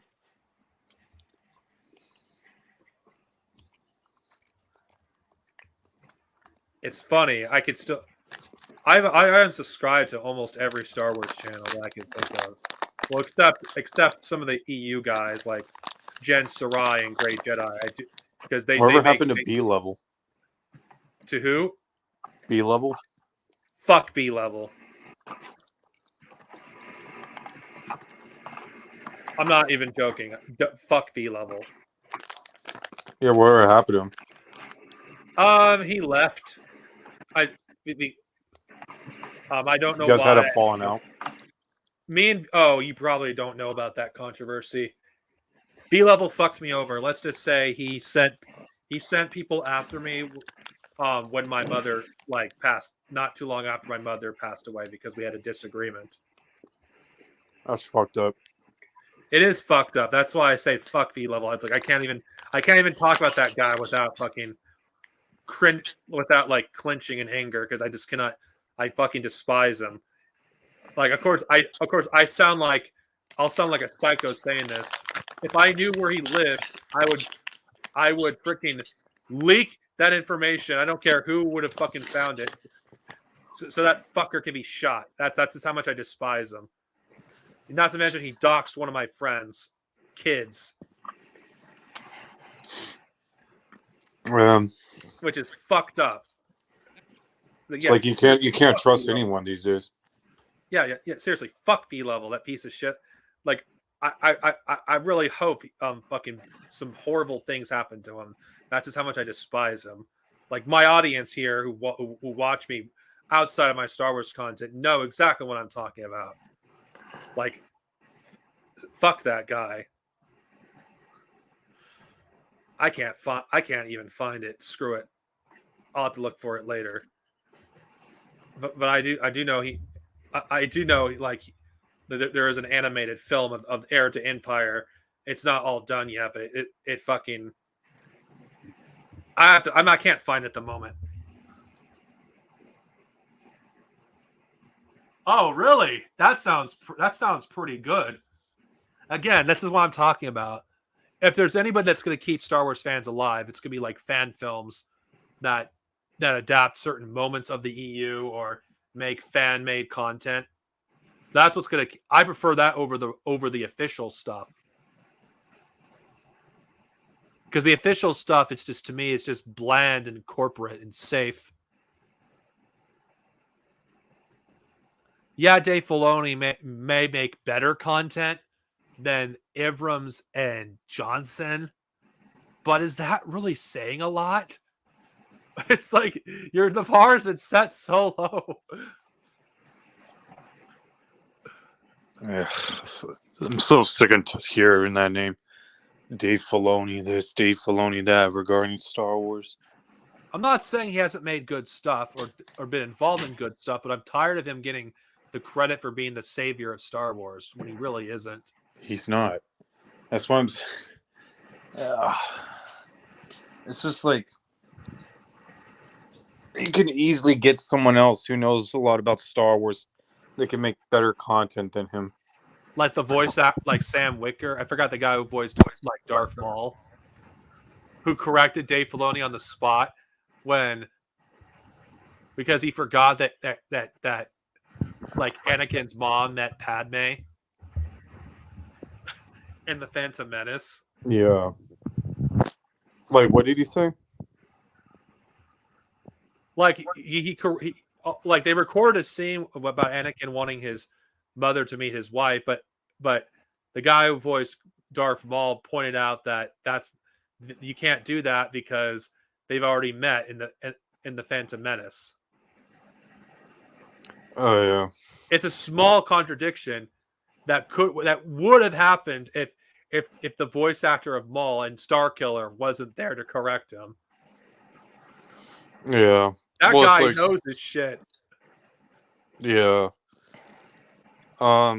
It's kind of odd though. I've been wondering about. I just like figured this out, like in the Force Unleashed games, and even the novels.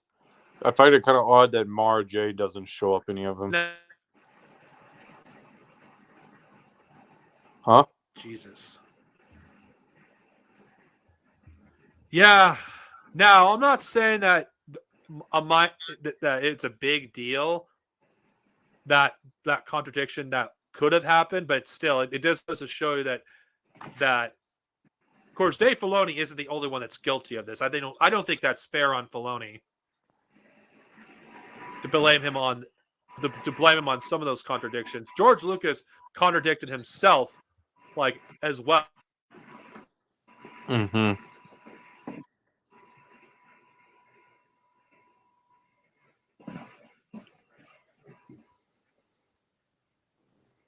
Contradicted himself as well. Yeah, George Lucas did the same thing, but I'm just gonna say everybody gives George Lucas a free pass, but actually no, everyone attacks George Lucas for doing that, but gives Filoni a free pass. When no, they both should be criticized for doing it. Mm-hmm. Not to mention, another thing to be charitable of Filoni, he's only human. He's only human, so I'm not saying he intentionally made that continuity error. That never happened, but it could have. It's a minor one, whatever. It doesn't matter. Dave Filoni is only human, and not everyone has seen the movie so many damn times or remembers those small details. I mean, that's a detail that some people would forget. It's a short scene in the film itself, so I can understand him missing that. So I'm not going to knock on Filoni for that, or some of the minor stuff where the characters freeze themselves in the third season of Wars of the. I don't remember which season in Clone Wars where they freeze themselves, and then suddenly they don't have hibernation sickness, even though they should. Doesn't matter how long they've been there. That's a minor contradiction. It's like, okay, whatever. This ain't a big deal. I'm not going to give Dave Filoni shit for that, because for the story.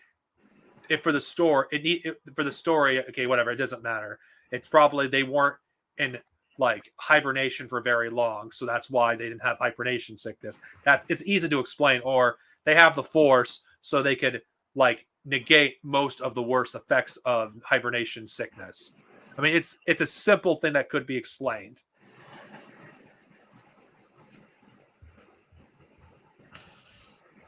I'm just being real. I don't think certain contradictions like that don't matter, because it's not really a contradiction, because the Anakin and Obi-Wan are Force users. They can eat, but Rex, on the other hand, it doesn't make any sense.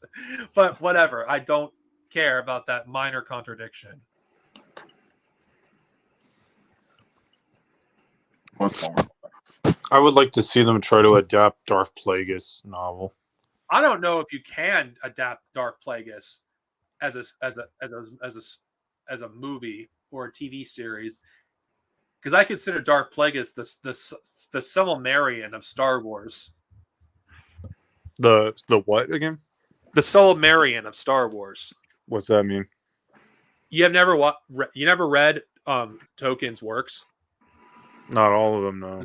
The Silmarillion is basically the backstory behind the whole history of Middle Earth.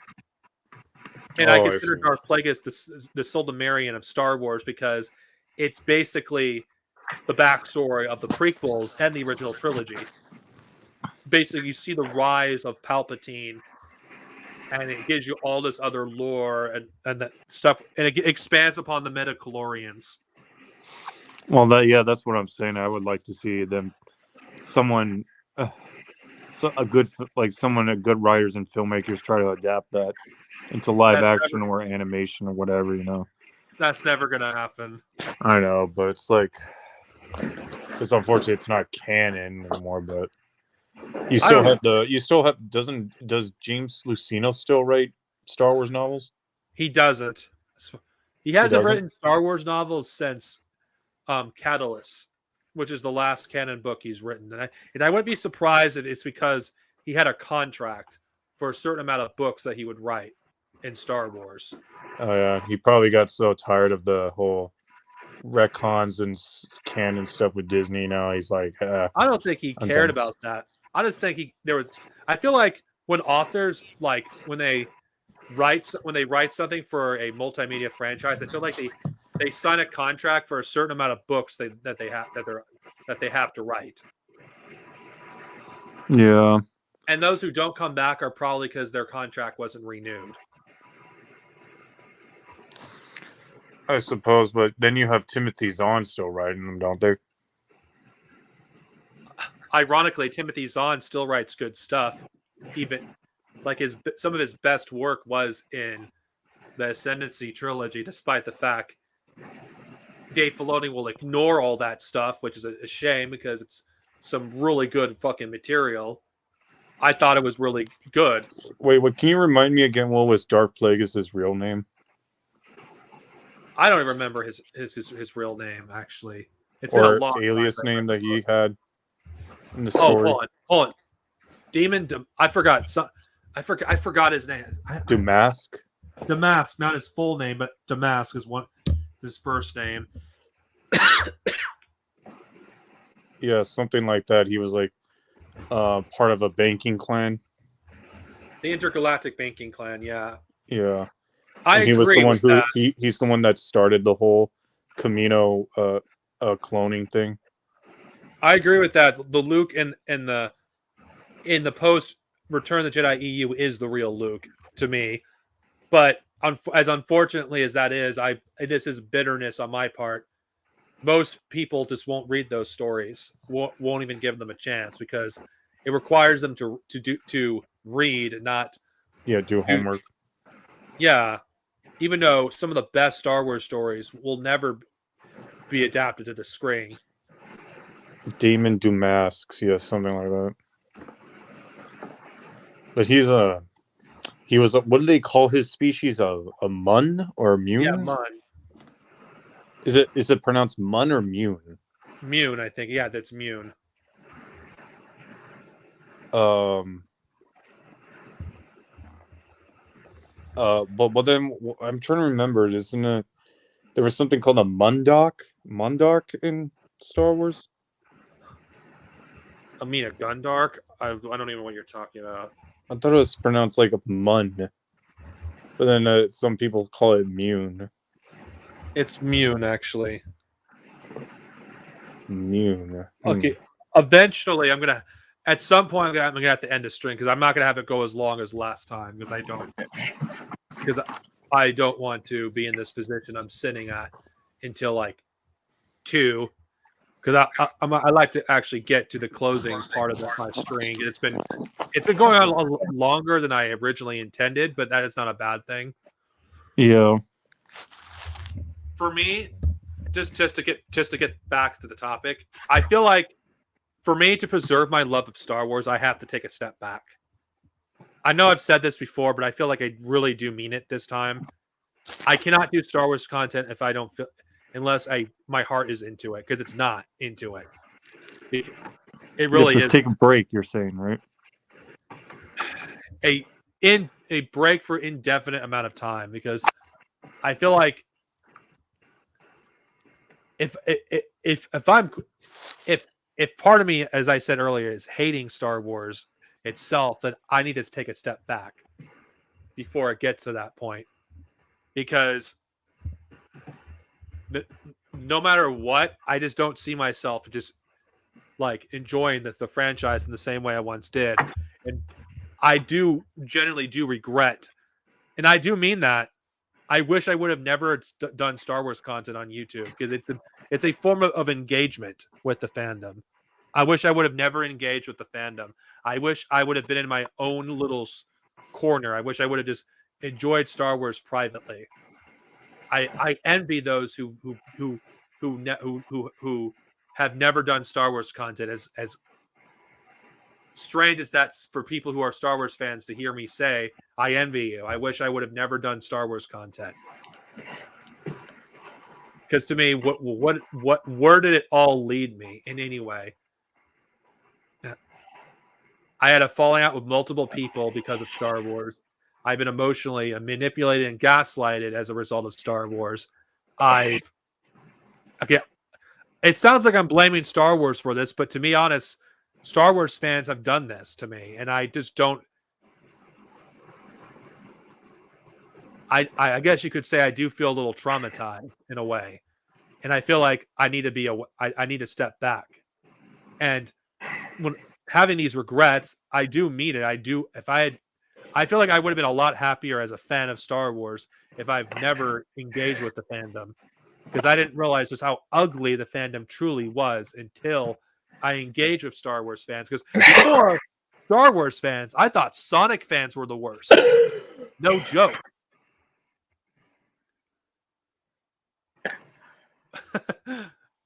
Because being a Sonic fan before Star Wars, I thought that was an abusive relationship.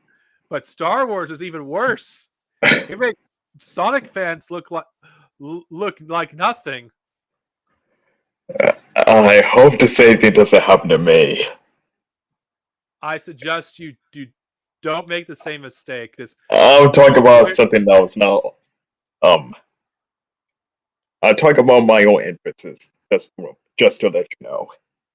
That's all right. Well, from my experience, it's better not to be too into these fandom circles. I think they're all bad, but they're not bad in the same way as Star Wars is. Star Wars is the absolute grand champion of shitty fans. Yeah. I know. I hope I don't I know I may disappoint some of you by saying I regret doing Star Wars content, but it is what it is. I owe my audience honesty, and those who watch my content deserve for them to have honesty, and me regretting doing Star Wars content is something I do genuinely mean it. I'm not just saying it to be edgy or for people to feel sorry for me. I do genuinely mean that.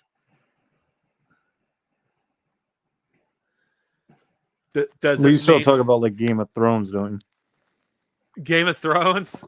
Yeah. you? Yeah, What is there to talk about? Season 8 sucked. exactly. The show wasn't good after season 4. It wasn't good. It's half of the show is fucking trash. It's like, is there what is there to talk about? Been there, done that. Well, you still talk about other things too, like politics. I talk about politics when I feel like it, when I feel like it's necessary. But even that's become toxic too, huh? Let's keep this related to Star Wars. Let's just keep that related to Star Wars. Another thing I like, because this stream will go on for hours if we. Well, no, but what I'm saying is, if you're going to take a step back from Star Wars, what else are you going to talk about? Whatever I feel like talking about. I could TMNT? branch off. I could branch off and do other things. Anime, TMNT. Yeah. TMNT will probably be will be a star. Anime, I will stay away from. Why is that? What? Why is that? I'd rather enjoy that in private. I might talk about Gundam. I'll probably talk about Gundam at some point. How about video games then? I could do a stream on video games. Like I mean, I'm on a Devil May Cry like craze right now. At least I'm. Now I will say this though. In 2019, Game of Thrones, its ending sucked. Rise of Skywalker's ending sucked. Avengers Endgame, well, we all know it wasn't truly an ending. I'm not going to say it sucked, but it's not an ending, so it doesn't count. Kingdom Hearts 3 sucked. Ugh. But Devil May Cry, for all we know, 5 is the last game in the series. I think it ended on a good note, Devil May Cry 5. I think it ended the series on a pretty good note. 5 years too late. But yeah, anyway, I don't know why. Yeah, the views are plummeting. So while people are still watching, I'm just gonna say, for those of you who, I hope you continue to watch me, even though I will talk about Star Wars a lot less, and I mean that. If I do a Star Wars video, it will be when I actually am in the mood for it. If not because it's an obligation. Anyway, I don't think I have much to say because I'm just going to repeat myself. May the Force be with you always, and Always. for the love of God, Always. enjoy Star Wars privately. For those of you who have never engaged with the fandom, I envy you. Stay the fuck away and enjoy Star Wars. Ain't gonna decide to do so privately. Privately, and with people that you know in the real world that you're not going to get in a fight with. Please, you'll thank me later. Oh, I did say I didn't want my triggers and anger to interfere. So yeah, may the Force be with you guys and gals. See you guys next time with another stream. Thank you. Okay. Thank you.